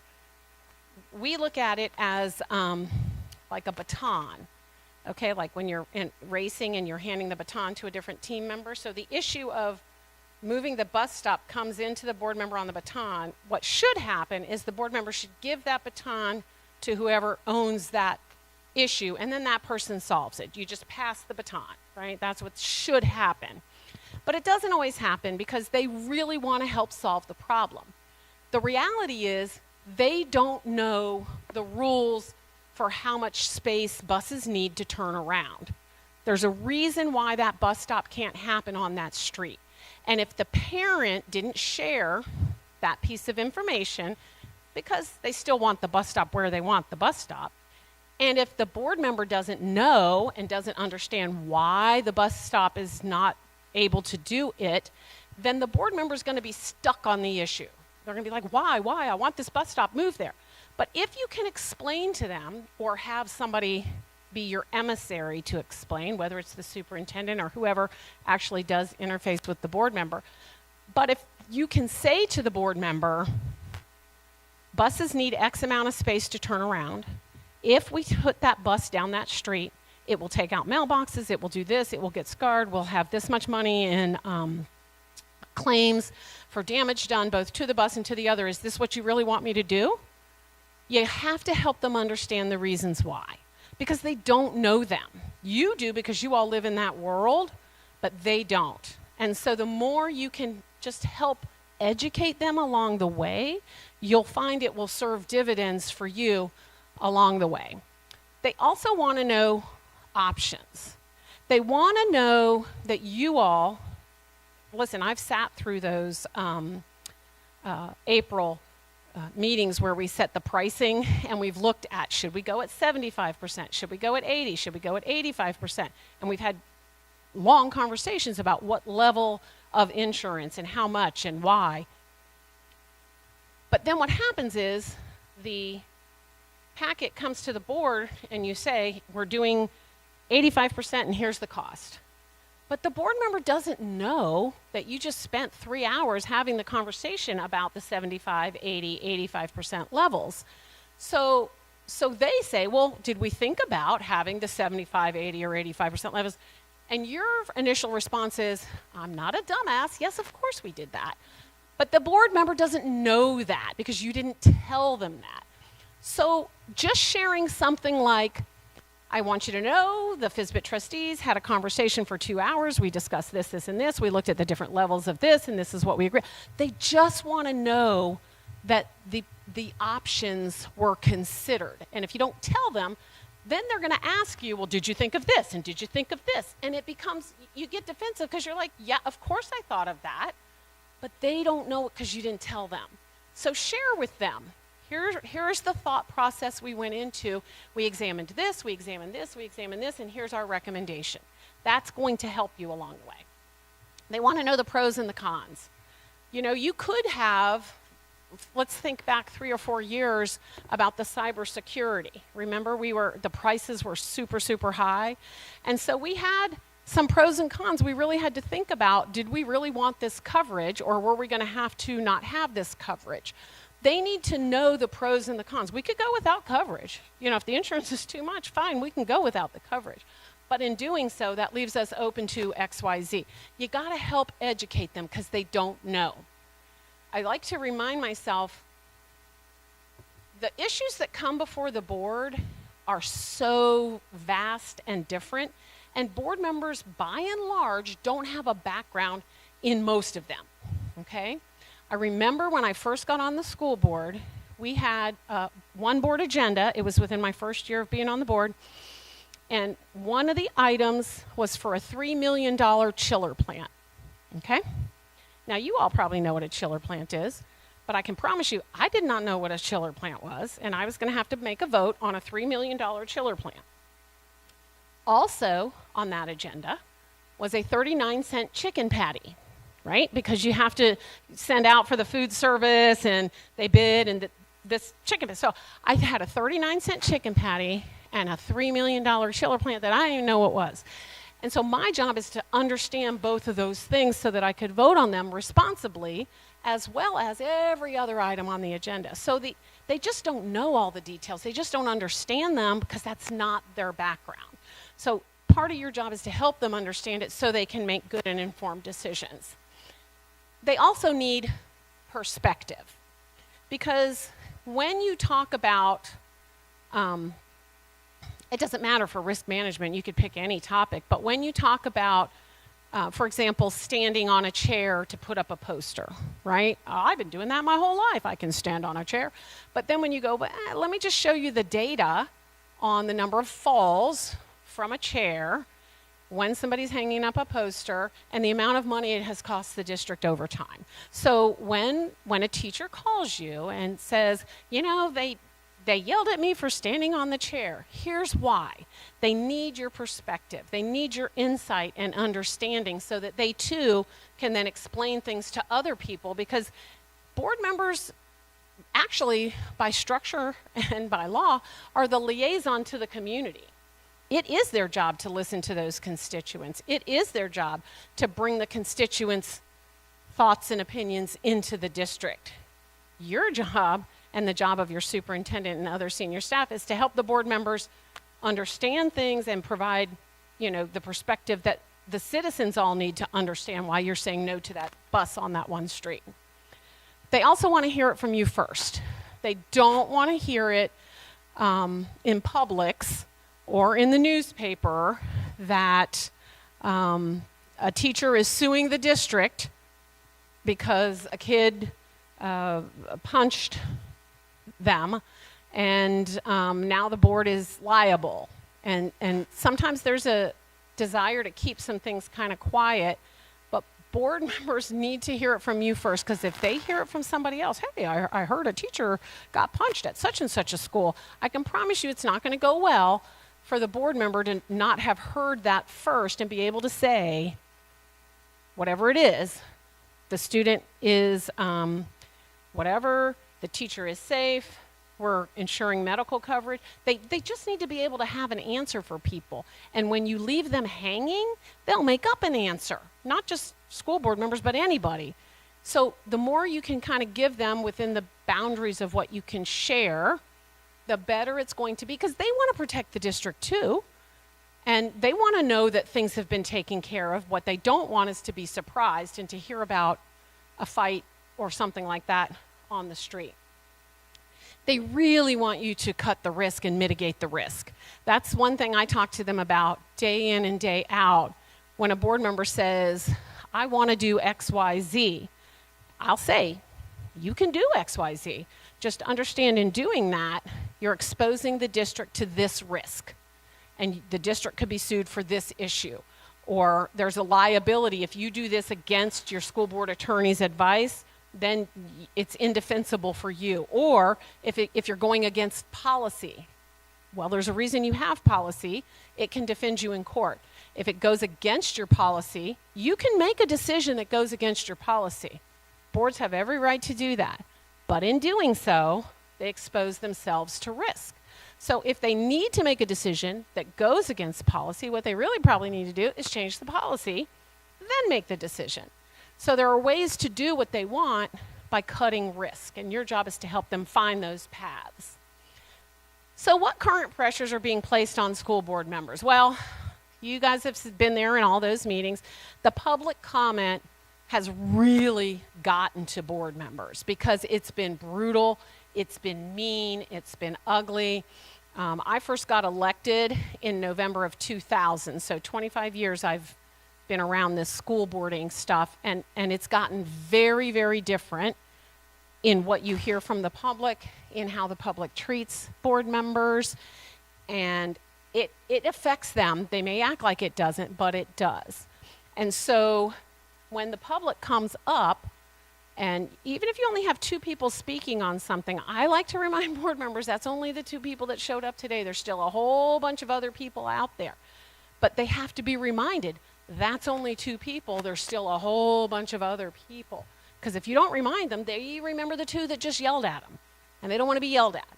So public comment really plays on them.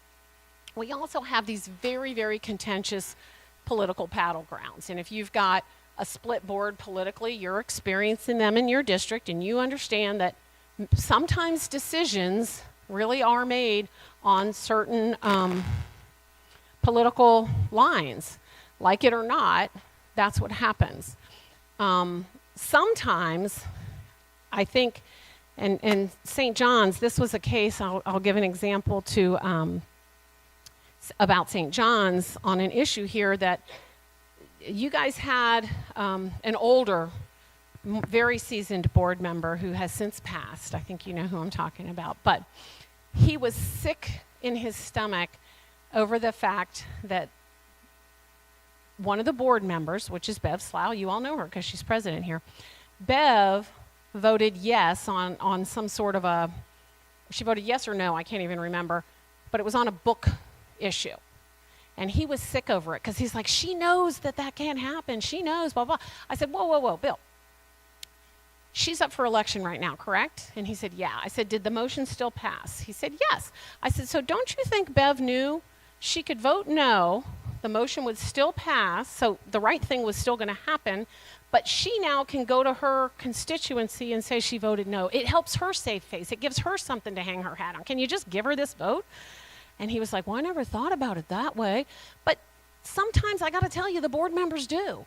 If they know something's going to pass, and for whatever reason, it's important for them to be on record a certain way, especially during an election time, sometimes that happens because they can and because it helps both sides, right?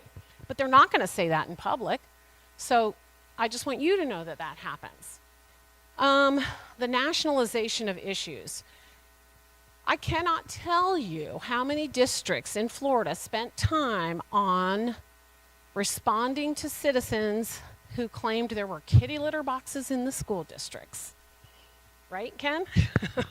And nobody had kitty litter boxes in the school district, but somewhere across the country, somebody said it, and suddenly every school in America was spending time, energy, and effort unnecessarily on kitty litter boxes. It's all become these big national issues. Ken?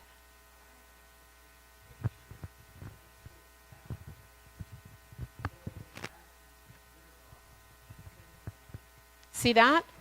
And who has the time or effort to follow up on all of this crazy stuff? But that's where we are. And so all of these issues, when a board member gets, I'm going to say some crazy person calling them and saying, there's kitty litter boxes at Okeechobee High School. That board member says, I heard there were kitty litter boxes. And somehow it goes from, there might be kitty litter boxes, to, are there kitty litter boxes, to there are kitty litter boxes, to I saw kitty litter boxes. I mean, it's just this random amalgamation of ideas, but this whole nationalization of issues has spread like wildfire, and now districts are having to chase a whole lot of stuff they didn't have to chase before to calm the community, and that's the stuff that the citizens are saying to the board members who are supposed to represent them on the board. So they have to look into it. Additionally, we have increased scrutiny. Everything that board members do gets highlighted, criticized, analyzed, put on Facebook. We have some board members that will put their own phone at the board meeting to film their fellow board member saying something, and it's crazy stuff. But they're just trying to do a job. When they were running for election, they said they wanted to make the district better, and then they find themselves in this hotbed of stuff, and they're just trying to find a way to survive. The internal board strife, I think, is some of the most damaging stuff that's out there. And that's when one board member undercuts another intentionally, tries to make them look bad, withholds information because they think them having the information gives them the upper hand, when the reality is on a board, we're supposed to share information. One of the first things I tell board members is, you're 20% of a decision. You're 20%. You need to find 2 other people who will agree with you to get anything done. If you can't do that, you're going to spend 4 long, lonely years and have nothing to show for it. So you've got to find a way to get at least 2 other people so that you can move some agenda forward, whatever that agenda is. And if you can't find that, just creating chaos is no legacy. Policy debates. You've seen it with books. You saw it with masks for those of you who are around then. You'll just continue to see it with all kinds of stuff. But the policy debates, this is where you start seeing some of the political battle lines being drawn. But the reality is, if you can have conversations and focus conversations around student data and student achievement, keep the focus where the focus needs to be, it can kind of diminish some of those. They're not going to go away. We do have upcoming elections. Just talked to somebody yesterday about one of their board members is posturing because she's running for re-election. And I said, yeah, it's about that time. So this is what we do. We go through these cycles, and this is how that happens. That's one reason why we, FSBA, do not recommend putting your public comment on video. You can have public comment. The law says you must, but you don't have to video it. You don't have to give these people this open, fettered ability to put themselves on Facebook and demonstrate who they are, because people who are running for office that aren't already incumbents are going to start showing up at your board meetings, and they're going to be taking every 3 minutes they can to try to demonstrate their leadership so they can get elected. So we try to downplay that, because school board meetings are the business of the board done in public. People seem to misunderstand and think that the meeting belongs to the public. It's not. It does not belong to the public. It's the business of the board being done in public. We include the public, but it's not the public's meeting. It's the board's. So now, let me answer any questions that you have. Who's got a question? This is where we would stop the tape, Ken. Who's got a question? Why does your board? So now we can do this for the board member.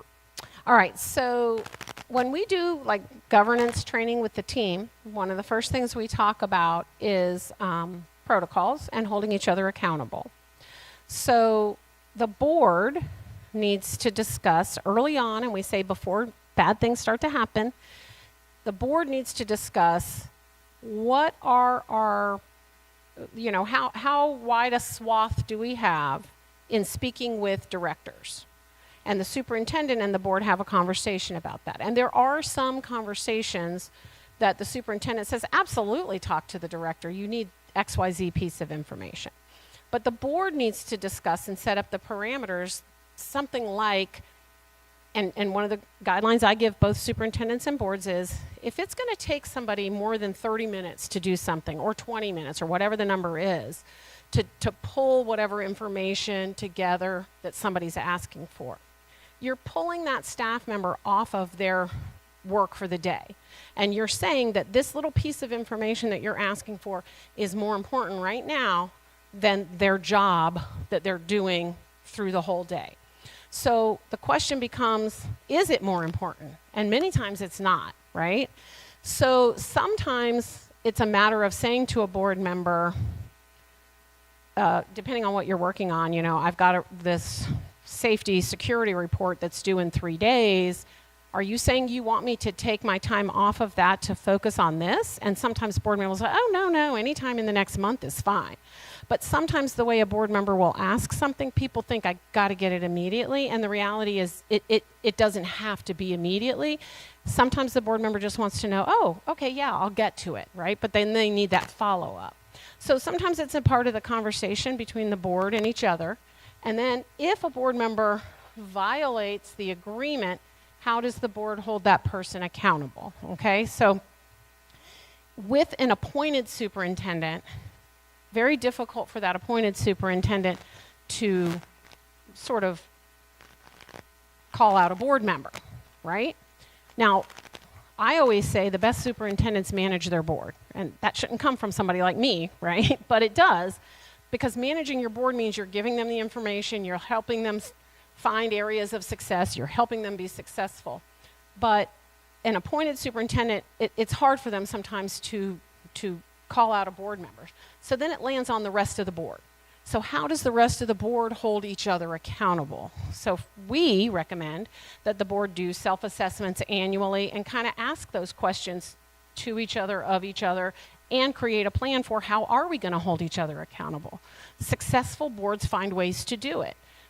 Boards that aren't as successful don't even have the conversation and just ignore it.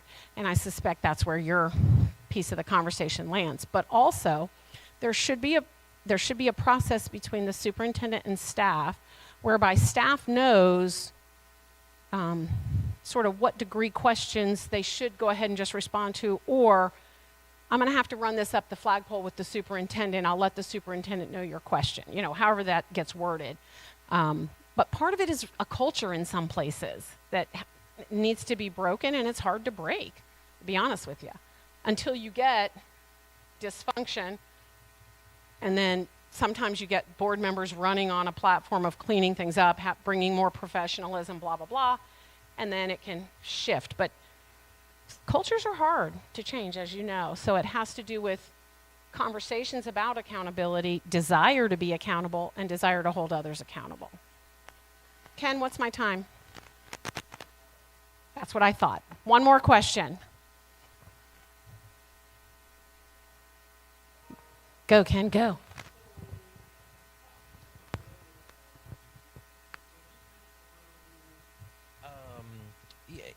go through training and master board training, provide that to superintendents and board members. Something beneficial for them to think about is to frame their conversations in a way or that includes information that is important to the board member, based upon either their personality, on the data that they like. Talk a little bit about that. Yeah, so some of you have been around long enough, you might remember our dear, dear friend Lee Swift. Anybody in the room know Lee Swift?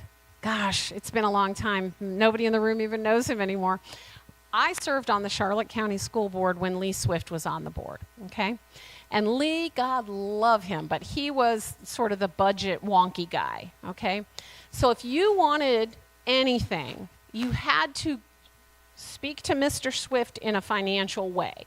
You had to present to Mr. Swift the argument about how it's already been budgeted for, or it's not going to increase, it'll be budget neutral, whatever it is. Mr. Swift needed the budget piece in order to support an issue. Sitting next to Mr. Swift was a lovely, lovely woman by the name of Sue Seifert. Sue was like the emotional tug, right?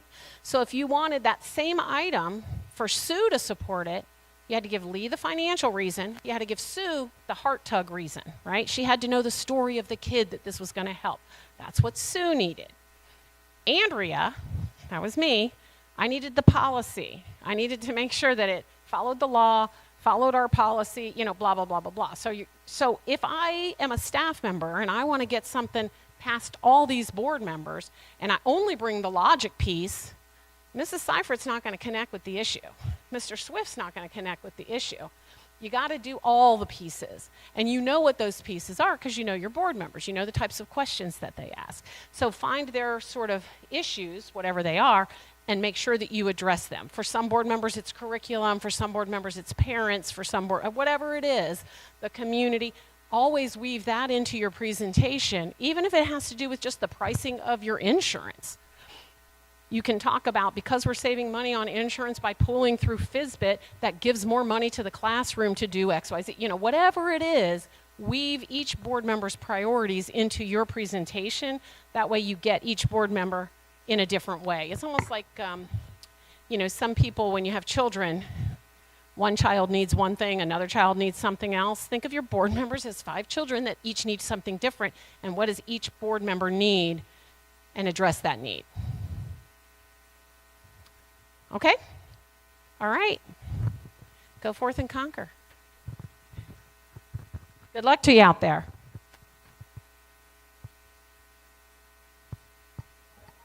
Sorry, Ken, I got one more tip. And that is, sometimes board members are really in a prickly spot. It's okay to say to them, hey, why don't you call FSBA and see what they think about this? That's, to your question, that's when you don't want to say, you're wrong and you can't do this, tell them, you know what, you should call FSBA and see what they think. Run this past them. Because I told you what we teach. We're going to go with the law. We're going to go with the best practice. By and large, we're probably going to say what you would have said, but you couldn't say it. So always refer them to us to get advice. All right, let's put our hands together for Andrea.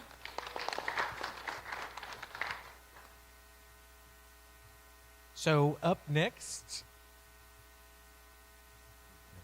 not you, okay. Oh, okay, all right. So we have the privilege of listening or having a presentation given to us by Terry Harmon. Terry has probably represented everybody in this room at least one time or another, and is a wealth of knowledge, and we asked him to come in and talk to us about some of the pertinent claims or lawsuits that school districts have been dealing with. So I don't know if he has the top 10 or not, but he's got several of them that he's going to share with us, and I think you'll find that beneficial because it's always good to learn from what others have had to experience. And on that note, just wanted to say thank you to all of the risk managers who have shared information that has or scenarios that have gone on in their district. I think that's so valuable for us to learn from one another. and because somebody else doesn't have to go through the same thing that we went through. And so Terry is also going to help us with that. So he's going to tell us what maybe some other or the scenario that other districts landed themselves in, so that we don't follow in those same footsteps. So Terry, take it away. One is just the quick basics if you've not dealt with it or you haven't dealt with it in a while, settling a claim with a minor. Second, real important Supreme Court case, I'll fly through that. Third is I tried to find as many cases as recent as possible, spent a lot of time putting it together, that might interest you as risk managers. So I tried to go across the spectrum of claims. So maybe you've got a similar claim, you see this case, you're like, that's neat, maybe that'll help us in a case. So I tried to go from 2025, and I think the furthest I went back was 2022. And again, hopefully that helps. And then in terms of Q&A, I'm here for any questions that you'd like to ask. So real quick, I won't read this. When you're dealing with a claim and there is a minor involved, if the claim is under $15,000, you can settle it out with the parents. There are certain exceptions, like wrongful death claims, require court approval. If the claim is over $15,000, gross settlement, you're going to require court approval. So the way that'll play out, if it's pre-suit, you get your pre-suit demand letter, you negotiate a settlement. Best way to do that is, once you reach an agreement, is the plaintiff's counsel will file a petition with the court asking for the court to approve of the settlement agreement. So that'll be like an in re JR buying through his parents' AR and PR. So anything over $15,000, just remember, you've got to get court approval of that. If it's over $50,000 and you're involved in a case, if it's, equal to or more than $50,000, you have to have the court appoint a guardian. It's not discretionary. The court will require it. The guardian is typically another lawyer or a financial person who will look at the settlement agreement and render an opinion as to whether or not whatever the settlement is in the best interests of the minor. Typically, plaintiff's counsels are the ones that handle that, and the money that goes to the guardian comes out of the settlement. Some sample language. Again, this is treated, I know a lot of you are experienced and I've worked with you. I don't know everyone's experience level. I just put some sample language. If you're dealing with a claim and it's going to require board approval and it's going to require the appointment of a guardian or court approval of the settlement agreement, there's some sample language for you to use. Importantly, if a settlement agreement requires court approval and you don't get court approval, the settlement agreement can be voided in the future. Okay, let's move through. Yes.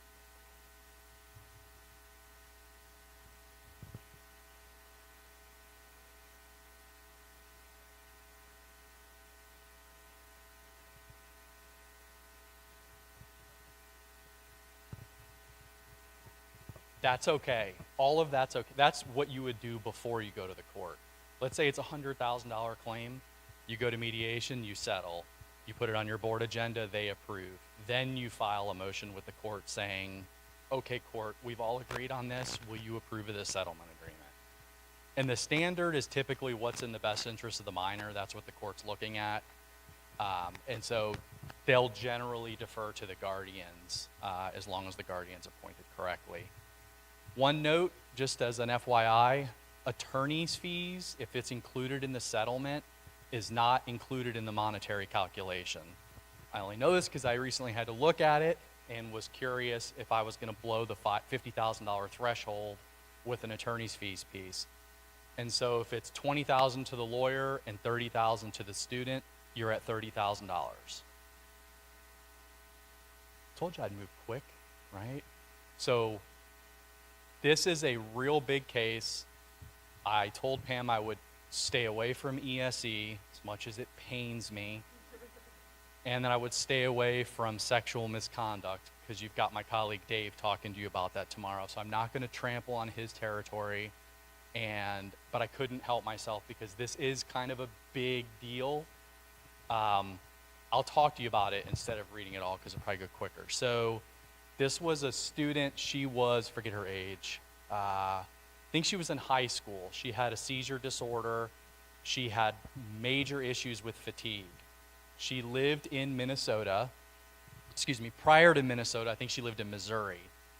One of her accommodations because of her major seizure disorder was that she would get schooling from, I think it was noon till 5. That was a good time that she was available, but she would run out of gas. She could only learn for certain periods of time, so her prior school district, to meet her needs, her disability needs, would provide her with after-hours educational services. So she'd do a couple hours during the day, and then at night, her school district would have somebody work with her.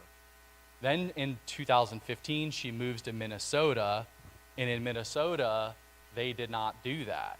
They did not give her the same setup as her home district. They would only give her 4.25 hours of education a day as opposed to the 6.5 that was required because they would not educate her after school hours. Parents got upset about that, felt that that was a denial of FAPE, so they, after extensive back and forths and arguments with the district, filed a complaint. The student prevailed in a 5-day due process hearing, which a federal court affirmed, and the student was awarded hundreds of hours of comp ed, compensatory ed, and the school was required to provide night instruction from 4:30 to 6 every day in the student's home. That's a bad day, by the way. Student subsequently filed an action, and if you've seen these cases before, whether it's an IDEA, a Section 504 claim, how many lawsuits have you been involved in where it's, my kid didn't get this or that was a violation of Section 504 and the ADA, give us monetary damages, give us relief, give us injunctive relief. It was an easy case to defend. One of the first things you would do as a defense counsel for a school board is you file a motion to dismiss. And a lot of these cases like this, what we just read through or what I just covered, would stop pretty quick because the standard before this case for a student with a disability to proceed under Section 504 or the ADA, which are claims that allow for monetary damages, they had to show not just that they were denied something, but that the school district personnel acted with bad faith or gross misjudgment. It was a higher bar, which was different than every other Section 504 ADA claim.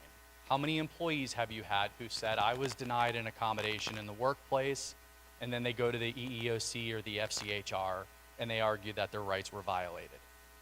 All they had to show as an employee in that scenario was they had a disability, they were qualified, they were denied what they asked for, and that what they asked for was a reasonable accommodation. What the Supreme Court came out in this case and said was that argument that school districts had, that when it comes to a child's educational services, that for them to prevail, they needed to show that the school district was deliberately indifferent or acted in bad faith, makes no sense. It's too high of a bar. Even the circuit court questioned itself. Why are we making kids who have disabilities prove bad faith or gross misjudgment in order to proceed on their Section 504 claims? So that's what we would file. We would file a motion to dismiss and say, your complaint that Jimmy didn't get this is nothing more than an argument that can be exhausted under the IDEA. And by the way, you didn't allege it was with bad faith or gross misjudgment. The Supreme Court turned that upside down now. So the standard for students when they sue us under Section 504 in the ADA no longer requires allegations of bad faith or gross misjudgment on the part of the district. It's merely, does the student have a disability? Were they otherwise qualified? And were they excluded? Bad faith, gross misjudgment is gone, which really is not good because so many of these disability claims that I've defended, and I'm sure you've dealt with, are, I wanted to go on a field trip and I was denied. Well, you were denied because you would die if you went to the peanut plant because you have a life-threatening peanut allergy. We can't accommodate that. what it used to require proof that we did something intentionally or that was bad faith to exclude. So that's all gone now. So I think a lot less motions to dismiss at the front end of cases in light of this Supreme Court case. What's fascinating, if you read the slides, though, is it was a unanimous decision, which right now in the Supreme Court is really rare. But the concurring opinions were completely against each other. This is not over. This whole idea that there's no intentional misconduct, bad faith is not over at this point. What the dissenting or the concurring opinion said was, on one hand, that intent requirement or the bad faith requirement should be a requirement across the board for everything. Employee 504 claims, student 504 claims, they should all require bad faith or gross misjudgment. And then the other concurring opinion said, no, they shouldn't. But they all agreed on the outcome of this case. So moving forward, what I will tell you is the bar has been lowered for disability-based claims against school districts, but it may be raised again in a subsequent Supreme Court opinion down the line. Terry, quick question. Fire away. You said that the case should have been easy to defend because of the ability to ask for dismissal based on doesn't qualify for the bad faith or gross mismanagement. Out of curiosity, for the cases that you personally or your firm has worked with, how many have heretofore been dismissed that with this new standard would likely not have been dismissed? That I probably had one 3 weeks ago, maybe a little bit more, 4 weeks ago, where a student lost at a due process case, challenged that due process decision, added on claims against the school board arguing violation of 504 in the ADA. I moved to dismiss and said, all they're doing is basically alleging a denial of faith. There's nothing in here that alleges bad faith or gross misjudgment, and the court granted it and said, this is nothing more than a hyped up IDEA claim, so those claims go. There's a number of those. I mean, I can think of another district that just jumped in my head where we did it, where that would not be the decision today.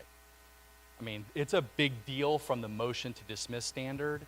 Still, as you get into summary judgment land, that's a different battle, but a lot. Like, this will affect a lot of early claims of disability discrimination that we would otherwise been able to get rid of in the past. Well, and that's going to affect our legal as well, Ken. It's because it lets them get past, they want to get past motion to dismiss. They want to get past any of those procedural issues, jump us into discovery, and start dragging us around. That's what plaintiffs like to do. And this, I think, allows that a little bit more, because you don't have to prove bad faith anymore. You just have to show, I was excluded from the field trip and I have a disability. There is nothing more you have to allege, that I was excluded because of my disability, or the district was, acted in bad faith against me. That's not the case anymore. So I'll show you, here's an example. I just pulled one, I found a June 17th decision, and where the court said the standard has changed. The defendant argued that the plaintiff's claims failed because they did not allege gross misjudgment or bad faith. It's no longer applicable. And 2025 calendar year, this would be the outcome in at least a couple of cases that I've had to defend. I have to say one thing too, since we're being recorded, and since some of you may not know me, I don't dislike children or parents or have anything against people who sue. I am a parent, I have children in public schools, but my career is defending cases, so every story I have is where I'm opposite of a parent or of a student. So, okay, so this is what I thought was kind of the neat area. I threw this together to try to hit as many areas as I could, with one exception, and I'm going to get it out of the way, out of the gate, first issue, and that is work comp. How many of you in here do work comp claims? Okay, MMI and all that jazz. Full disclosure, I've defended about 5 workers' comp claims about 10 to 12 years ago. It is not my game, but I know enough to at least talk about a recent case that I thought was interesting. Recent as in 2022. And another note, none of these cases are any of you. I tried to intentionally not pick any FSBIT districts because you don't want to be in the room when I'm talking about your case, right? Okay, so I thought this was actually funny. Employee was a teacher sitting in a class. He stood up in his chair to go do something. His leg fell asleep. He fell on the ground and got hurt, and he sued for workers' comp. The standard under workers' comp law is that you are compensable if it arises out of the work in the course and scope of employment. So is Mr. Teacher, who stands up with a leg that falls asleep and falls and hurts himself, entitled to benefits? That's a fair answer. Of course, risk managers, depends.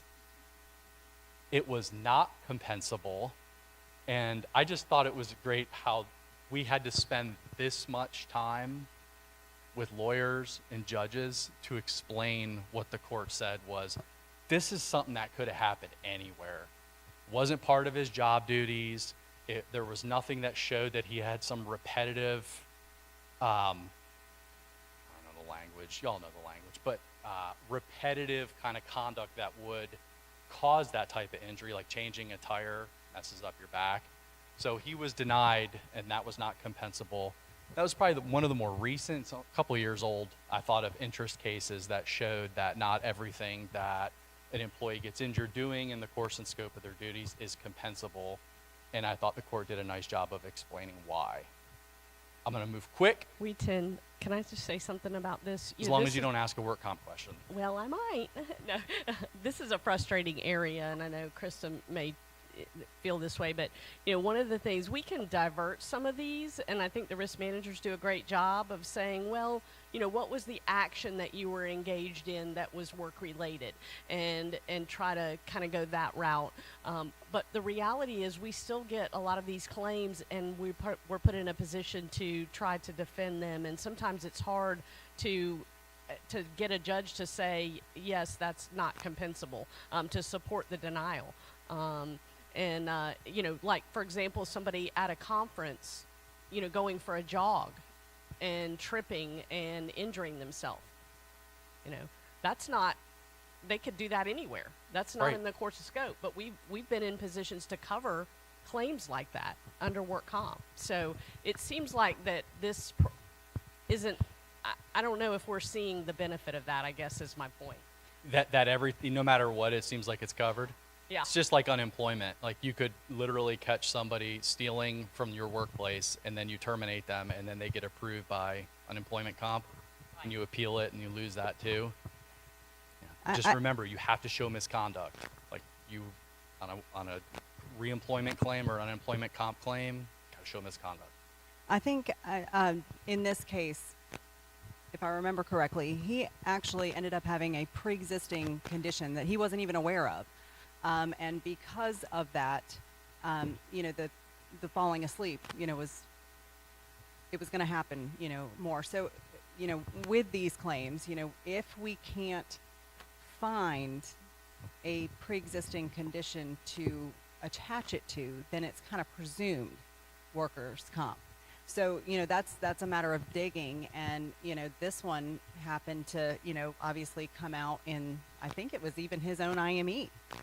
That found this condition. So, but that pre-existing condition could be, degenerative arthritis. Whatever condition we can find that we can contribute to have been the cause, that's the only way that we can attack that. And when you read this opinion, this was literally, he was, if I remember, he was in an alternative school. There was 4 to 6 students. A lot of them worked on computers. He had been sitting a long time, and he just happened to stand up. And I think the court described it as the rare instance where the leg will just go numb or fall asleep. And I don't even think he was sitting that long. No, he was not. It was just getting up. It was the pre-existing condition that caused it. But, again, that's so specific. If we had someone that did sit for a really long time now because of the employment, that may have been a different situation. Or if he was having to get up and move quickly for, to respond to an incident. So now he's not just getting up, slowly and walking. He now had to, Like a bus driver. had to A bus hurry driver up who and sits get all day. somewhere. So every single little thing, matters. And it could have been easily compensable if simply he was responding to an emergency and had to act in a little bit more urgency. So I thought when I was reading the opinion, what the court was going to say, not knowing the outcome, was if you teach in an alternative class where students are at the computer the majority of the day, that leads to longer periods of sitting. That's where I thought it was going to go. And then as I was getting through the opinion, I was like, this makes sense. It's just no issue with the floor, no issue with the seat, no issue with the class, no prior issue, at least in the school setting. The guy just fell and not compensable, which was surprising. A couple of these cases are maybe less risk management, more FYIs. Remember the pronoun law? Teachers can't make students call them by their preferred pronoun if it differs from their sex. July 2nd, the 11th Circuit came out and said that's okay. The law was enjoined. We had a federal court case that said not allowing a teacher to have students call them by their preferred pronoun is violative of the law, so they enjoined our pronoun law. And then just a couple of days ago, the court came out and said that's not right. So as of now, under the pronoun law, school district employee cannot make a student call them by a pronoun that does not match their biological sex. Again, not likely something you'll deal a lot with, but pretty big case. What's that? Oh yeah, everything's an appeal, but definitely on that one. This was another case that just came out on July 3rd. This was super interesting. Not a school district case, but guy worked for the county, Miami-Dade Board of County Commissioners. In his free time on his own social media, I think it was Facebook page, he posted online about this new Equality Act. This is back in 2023 when he posted. The decision on the 11th Circuit just came out. And what you can see kind of the quick background there. Based on what he posted online, which our school district employees do all the time, and I know we have social media policies, but based on what he posted online, he was suspended, ordered to attend anti-discrimination training, which he failed to do. So then he was terminated. So he sued the county and said, you're violating my constitutional rights, my First Amendment rights to speak as a private citizen on social media. So the question is, what did he say? It's bad, so I'm going to let you read it. I'm not going to read it, so I'll give you a minute to make your way through his post.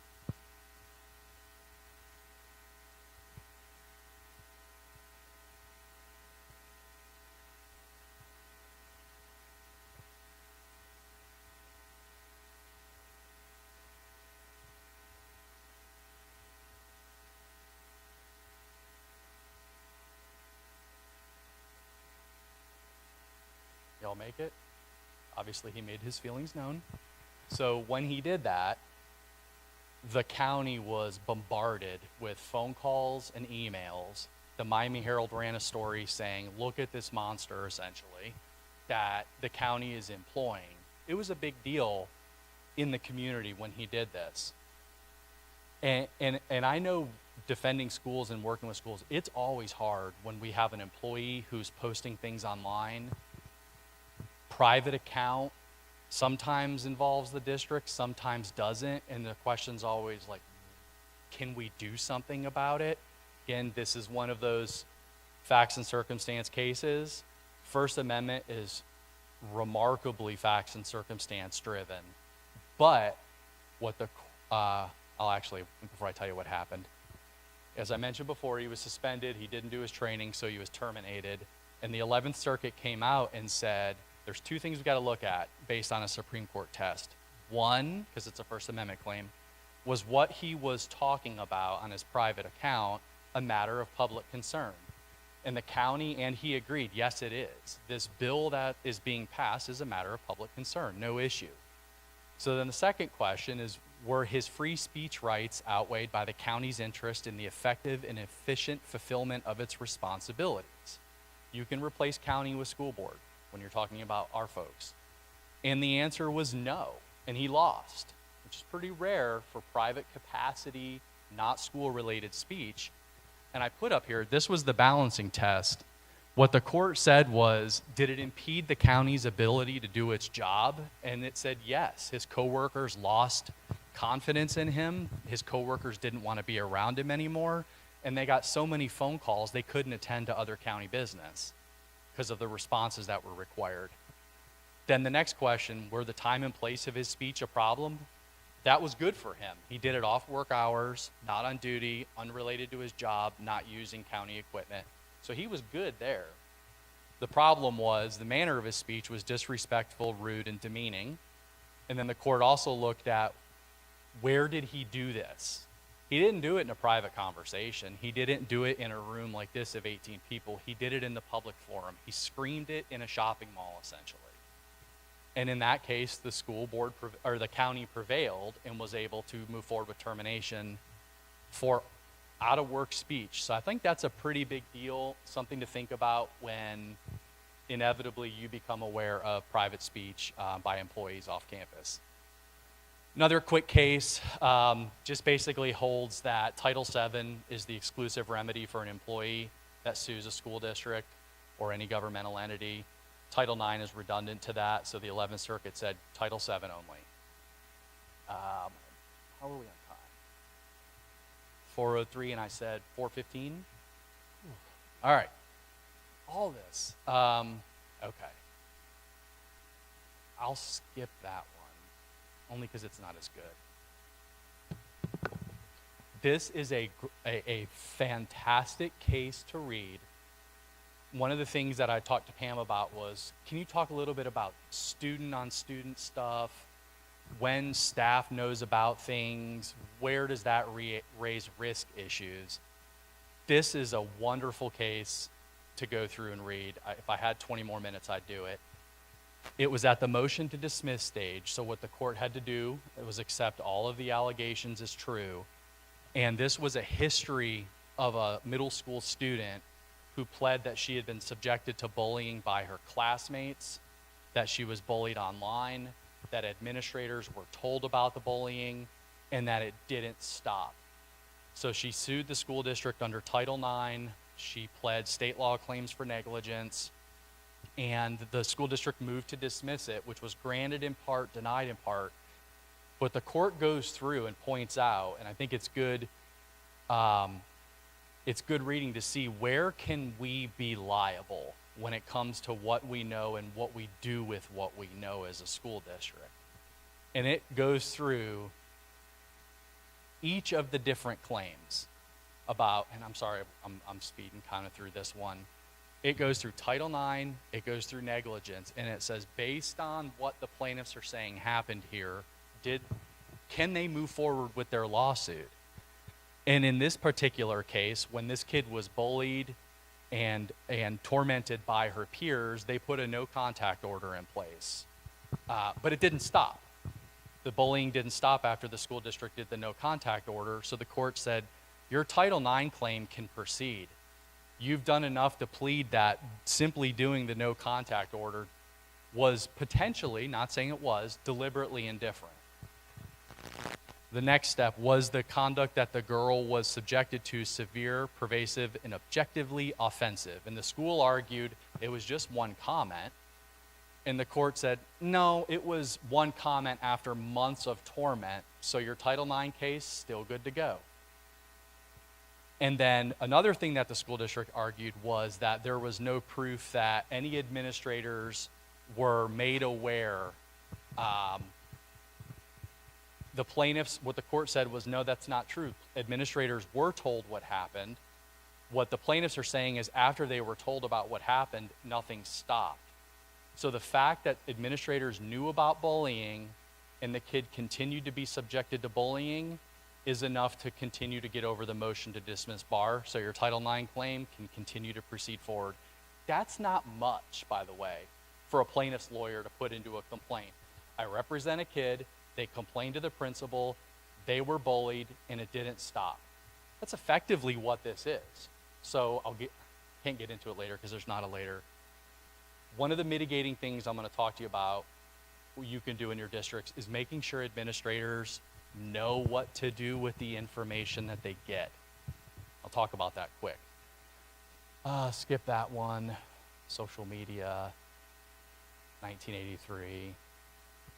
Who would have thought 1983 would be so popular in your vocabulary? Y'all talk 1983?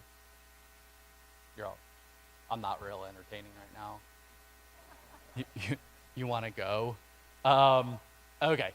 So what the 1983 claim here, all the plaintiff said in the complaint was this type of stuff happens everywhere throughout the district and it doesn't stop. Okay, you've jumped over the 1983 bar. It's a pretty low bar. And this was a Middle District of Florida case. So those of you that are in the federal Middle District, this is what you'll deal with. Let's go. I put a couple of comments up here about what is negligent supervision and retention. And I'll let you read that. This was really remarkable quote. It was in a footnote from the opinion. And just read the red.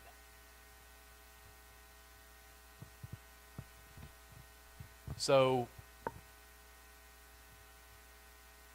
if a kid goes to a principal and says, Mr. Smith is just horrible, he's bad, sends an email, he's mean to us, he yells at us, that's bullying. I know this is in the Title IX context, this quote, but bullying and harassment, the Jeffrey Johnston Stand Up for Students Act in Florida reads a lot like Title IX in terms of some of the prohibitions. So it is critical, again, the preview for the mitigation slides, that you try to find a way in your districts. For the large districts, it's difficult. For the smaller districts where you can get everybody into an auditorium, making sure that administrators know, especially guidance counselors, know what to do with the information that they get. Otherwise, they're putting us at risk of liability by holding that information. I'm going to get into more detail in a minute. So by the way, this case settled. I was so curious about it because the case proceeded. 7 months later, they went to mediation. I don't know if any of you had a chance to read the facts because I flew through it quickly, but I want to see by a showing of hands real quick.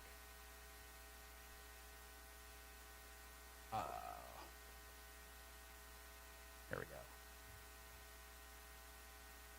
God, what is going on? Okay. So this is what happened. 13-year-old girl, she was threatened. Students told her they were going to kick her ass. She was harassed on social media.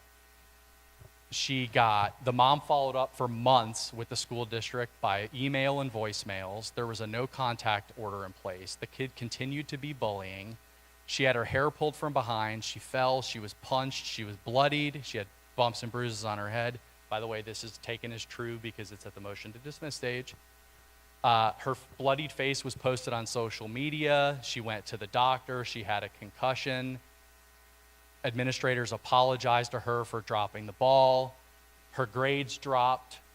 So plaintiff jumps over the motion to dismiss hurdle. So all you know, that's when we got to start spending money on lawyers to engage in discovery. Then we got to file a motion for summary judgment. And if motion for summary judgment doesn't go well, we're in front of a jury. So just out of curiosity, I'm going to get back to, I didn't write the amount, but, okay. Show of hands, over or under 50,000. Does anybody believe it's under 50K? Does anybody believe it's under 100K? Really? Pam Smith. You just want to be different?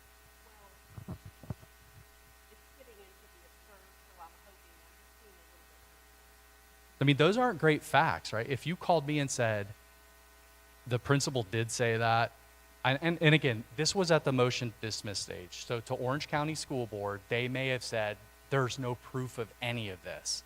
But once you get over the motion to dismiss, then it's a fact issue. The total settlement, inclusive of attorney's fees, was $65,000, which I thought was low. Yeah, I was surprised. It was like $25,000 to an annuity for the girl, and then it was like $15,000 or $15,000 or $14,000 for the parent to use as needed, and the rest went to attorney's fees. So they went to mediation. There was some motion to compel practice in there too, so there's clearly some discovery fights, but thought that was a low amount. Okay. Yeah. 2023, I think, is when that motion to dismiss was done. I'll tell you. I'd have to go all the way back. You want to see me do that again? I think it was 2023. I'm pretty sure. Or, yeah, it was 2023. I'm pretty confident. Okay, I think we're good. Okay, quick case to watch. Parental rights case. What are the rights of parents involved in their education of their students? 11th Circuit case. School district prevailed in this case. Summary version is, in order for a parent to demonstrate that their constitutional rights have been violated in this case, that the parents were required to show that the actions of school district and its personnel shocked the conscience of the court. The parents did not prevail in the 11th Circuit, but there is a pending motion in this case for an en banc review, which is where the entire 11th Circuit will hear the issue of whether or not the court wants to rehear it in its entirety. So that's one to watch. That's going to get a lot of attention. This was a neat case about the importance of a release. I'll give you the quick version. Teacher, I think Polk County Schools files EEOC FCHR complaints alleging discrimination on the basis of race and some other things. She was a teacher. They settled their dispute. Through the settlement agreement, the school district agreed that it would, one of the things that it would do is allow her to resign in lieu of termination. When she resigned, they would look at whether any teaching positions were available to her. And if she wanted to work for another school district, they would provide any information that the school district needed in order to hire her. So she takes the money, she signs the settlement, she signs the release, she goes to get a job, if I recall, in Duval County Schools. She did not get a school administrator job like she wanted, but she did get a teacher job. So she turned around after signing that release, which is pretty standard, except most lawyers make it like 10 times longer than that. But a good release. She tried to later sue after she did not get the job that she wanted. She argued that when she was working for Polk County Schools, she was treated less favorably than white school board employees. So she's kind of drumming up a prior claim. And also she sued because she felt like somebody made negative statements with her to the Duval County Schools. Or Hillsborough. Oh, sorry. Duval, Hillsborough. And the court said, too bad, so sad. You signed a release. You knowingly waived your claims. And I thought the court took a little bit of an aggressive approach. After consulting a lawyer, Hearns, a college-educated person, signed the agreement, saying you knew what you got into. And so it just shows, like those releases, a lot of times when we're settling claims, you'll be like, I'm not going to do a general release. And I've been in those shoes where there's cases where we kind of gamble on it a little bit, but that just shows you the value of it. The lady tried to come back for round 2 and was denied. So I'll spend my last couple minutes, because I just wanted to fly through those. We're out of time. What can y'all do on your end to try to avoid some of those things? These are the topics that I tried to come up with. I find at least reaching a good number of people, if you do videos, you all are people too, right? You check email when you're watching virtual presentations. Probably check email while you've been in here, because either I'm boring or you're so busy, you have to do too much work. There's not enough time in the day. I don't like the virtual training thing when you're talking about things like parental, identifying signs of bullying with kids. Get the people in a room, make them look at you, have them do sign-in sheets. Don't spend 4 hours on it, because our attention spans are pretty low as people. But get in front of them. That, I think, is the most effective thing to do. For Title IX, just have somebody come in and talk to your administrators about what do you do when you got 2 kids who are touching each other and one of them says, I didn't agree to it. It's not handle it in-house. It's make sure that Title IX becomes aware of it so that Title IX can help identify whether or not further contact needs to be made. Child abuse reporting, the same thing. I know that every year there's an annual requirement for child abuse reporting, I think as part of Florida certificate holders. But if you have pre-planning and you've got all your teachers in a room, a quick, hey, by the way, if you suspect child abuse, you have to call the hotline. You can't tell your principal to call the hotline. Otherwise, you could get arrested and charged. Just Google Florida employee child abuse arrest reporting, and you'll see all kinds of cases. It happens all the time. And that is a serious thing that I think enough people, too many times I've gone in and it's been, well, I told the principal I assumed they would be the one to report it. That is not the law. So you got to beat that into their heads at these pre-planning conferences. Always, I like trying to make sure when you're meeting with them, pre-planning is always a good one, is reminding them of the boundaries that they need to set with their students and with their coworkers about, hey, don't text your students on a Saturday afternoon. Probably not a good idea. Run it through the district communication system. But you got to remind people, and I don't know, you can send emails, you can send videos, but in terms of actually having your people listen to you or getting through to somebody, I don't know anything, at least in my view, more impactful than having somebody from your district stand in front of them, have them sign a sign-in sheet acknowledging that they were there and talking to them about it. Because the videos, the online training, I don't think on topics like these ones are helpful. But in terms of lessening risk, the Title IX, the child abuse reporting, major problem statewide. Like districts, the 67 districts don't do it the same, and a lot of them don't know how to do it. Like I'll go in and it'll be like, oh, a kid was in a bathroom and did this to this other kid. We disciplined him for sex-based harassment. You disciplined him, okay. Did the parents say anything? Yeah, the parents said that it was sexual harassment. Okay, did we give the parent information about Title IX? No, but we disciplined. That's not enough. It's a whole different world. On the prevention of bullying things, I think the one reminder during pre-planning is good is the teachers got to watch out for kids and in terms of their behavior changes. When they see them getting picked on in the lunchroom or a kid being isolated, those are the warning signs that can go into a complaint. One of the cases I skipped over was a kid who had been 11th Circuit case from Polk County years ago. Kid had tried to kill himself twice in school and nobody said anything.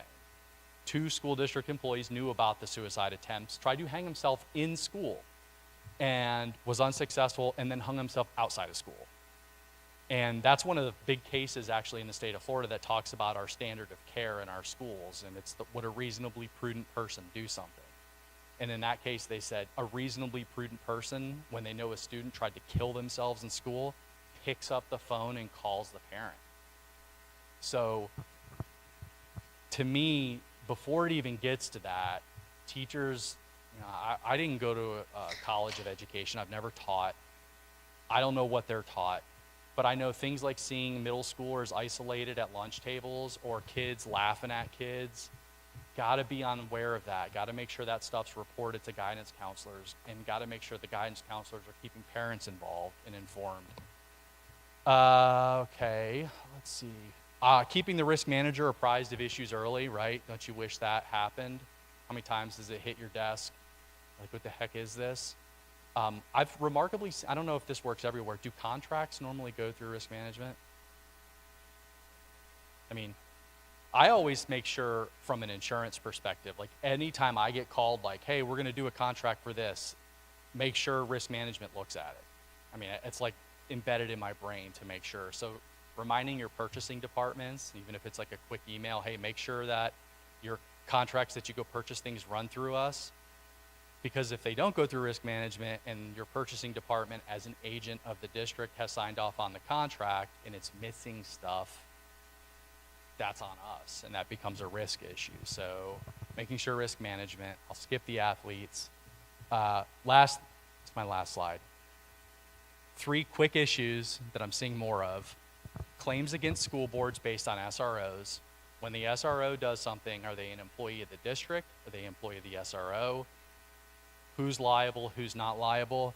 With the mandate that we all have school safety personnel only being a couple of years old, we're now starting to see the cases trickle in about the responsibilities. So the seen an update in that. Release for religious instruction was something when I first saw it, I was like, what? It's been around since 2010. We have a law in Florida since 2010 that says kids have a right to leave school to go get religious instruction elsewhere and then to come back to school. And the statute hasn't been amended since 2010. And I've seen like 4 school districts already this year get approached by an organization that is trying to get into the school to say, let us take your kids off campus. And my first read it, I was like, absolutely not. No, we're not. You're not taking our students out during the school day. They'll miss instructional time. They won't get their minutes, blah, blah, blah, blah. And then I read the law and I'm like, okay, yes, you can take the kids out of school for religious instruction time. But just know that this is coming. Like this is going to come up, and students are allowed to. They cannot miss instructional time. You probably have policies that address religious instruction. I've just seen a significant uptick in it, and the groups that are doing it are well organized is the best way to put it. And then my last thought, somebody said it when I first got here, about I forget who said it, going through and doing your investigation. You don't want to have to, but you got to. It's important to do your investigation. It's just rip off the Band-Aid. If you got bad facts and something comes to you got to tell administrators, you got to tell principals, if something's bad, you cannot not follow up on it. It just gets worse. So you got to investigate things. You have to investigate things. Being recorded, so it's the best way to say it. A lot of times I get calls about, should we do something about this? And I'm sure that on the other end of the phone, they would probably tell you, a lot of times we get told to go do this even though we think it's overkill. But I've had a couple of different scenarios now over the years where it was, should we or should we not follow up on this? Yes, we follow up on it, and then we find out something really bad that had we not followed up on it, remember who that comes back to. It comes back to everybody in the chain of who knew about something. So my advice on a lot of issues is just rip off the Band-Aid. If it's bad, you got to do your investigation. You got to issue a report. You have to take action. And I know a lot of times administrators don't want to make waves in the schools, but you got to tell them that they make sure that they follow up on things. Again, I know I move quick, but I'd say to wrap it all up, and I'll take any questions you want, even though I'm over, I love pre-planning as an opportunity for you to get your biggest issues across to your largest crowd of people. I've done it in a couple of districts, and there's times where there's like 200 people in the room. And if you give me you can do it. You give yourself 20 minutes just to remind them about child abuse reporting. That could be one less claim that you have to deal with in the future. So try to get your way into that. If you're, I don't know if you as risk managers ever speak at pre-planning, but just try to get a couple of different topics. And that's why I put that little topic list of things to just remind, whether it's teachers or administrators. So that's it. Any questions from y'all? Really? Not one?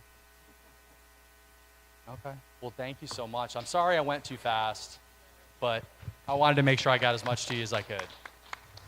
Thank you all. Thank you, thank you. And by the way, it isn't awesome. It is awesome to work with schools. Don't y'all do you love what you do? I love working with school people. Andrea, listen, you want to go out and would you rather like change tires and deal with somebody who's yelling at you that their tire's not inflated enough? Anyway, thank y'all.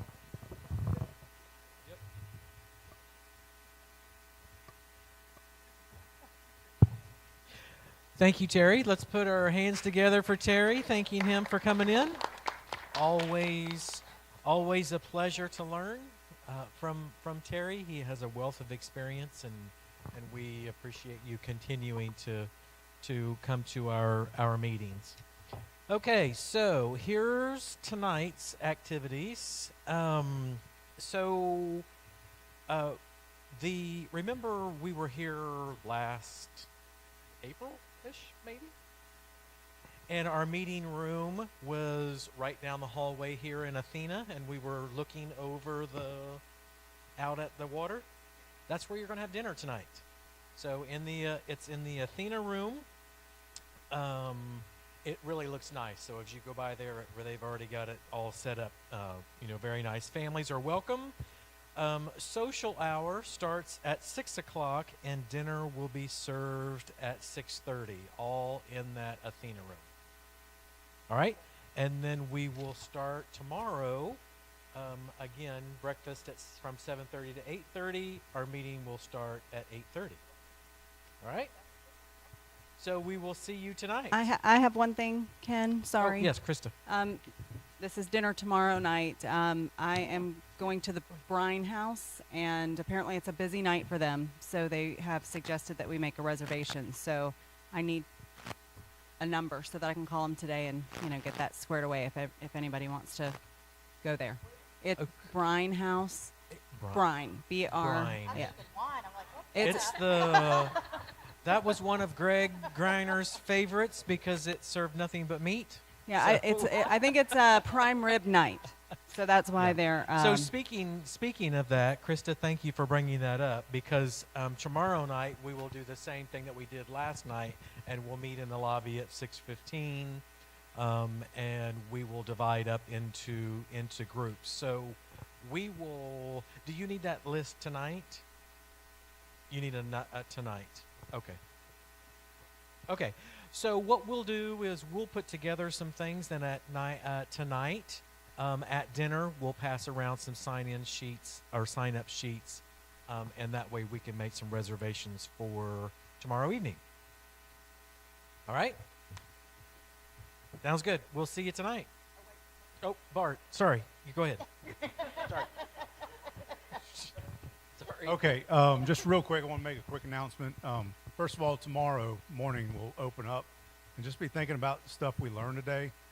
As we go open up the meeting tomorrow, I'll go around and just give me one thing that stuck out today from today's presentations, maybe that helped you, that you can bring back to your district. It's 15 minutes. We'll be in and out, and then we'll start the meeting. Next thing, just the announcement that I need to make.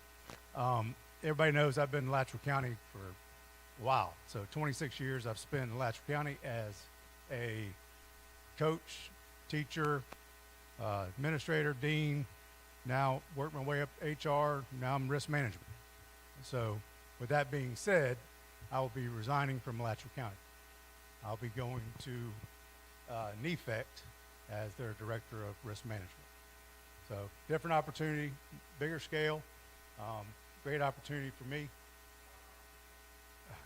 Well, no, I'll never be able to compete with you guys. So, but I just want to make that announcement. So obviously, we'll have, as a trust, we'll have to make some decisions as far as who will take that place. It'll happen pretty quickly. End of this month, I'll be transitioning. So that's a bad word to say nowadays. I will not be transitioning. I'll be moving on. Ew. Jeez, got to be careful. So anyway, I wanted to share that with everybody, and wanted to thank you for all the support and the collaboration. It's been in the fellowship, being able to hang out with you guys. So it's a tough decision. I always say I'll never miss the building, but I'll miss the people. So let's make tomorrow great. Thank you.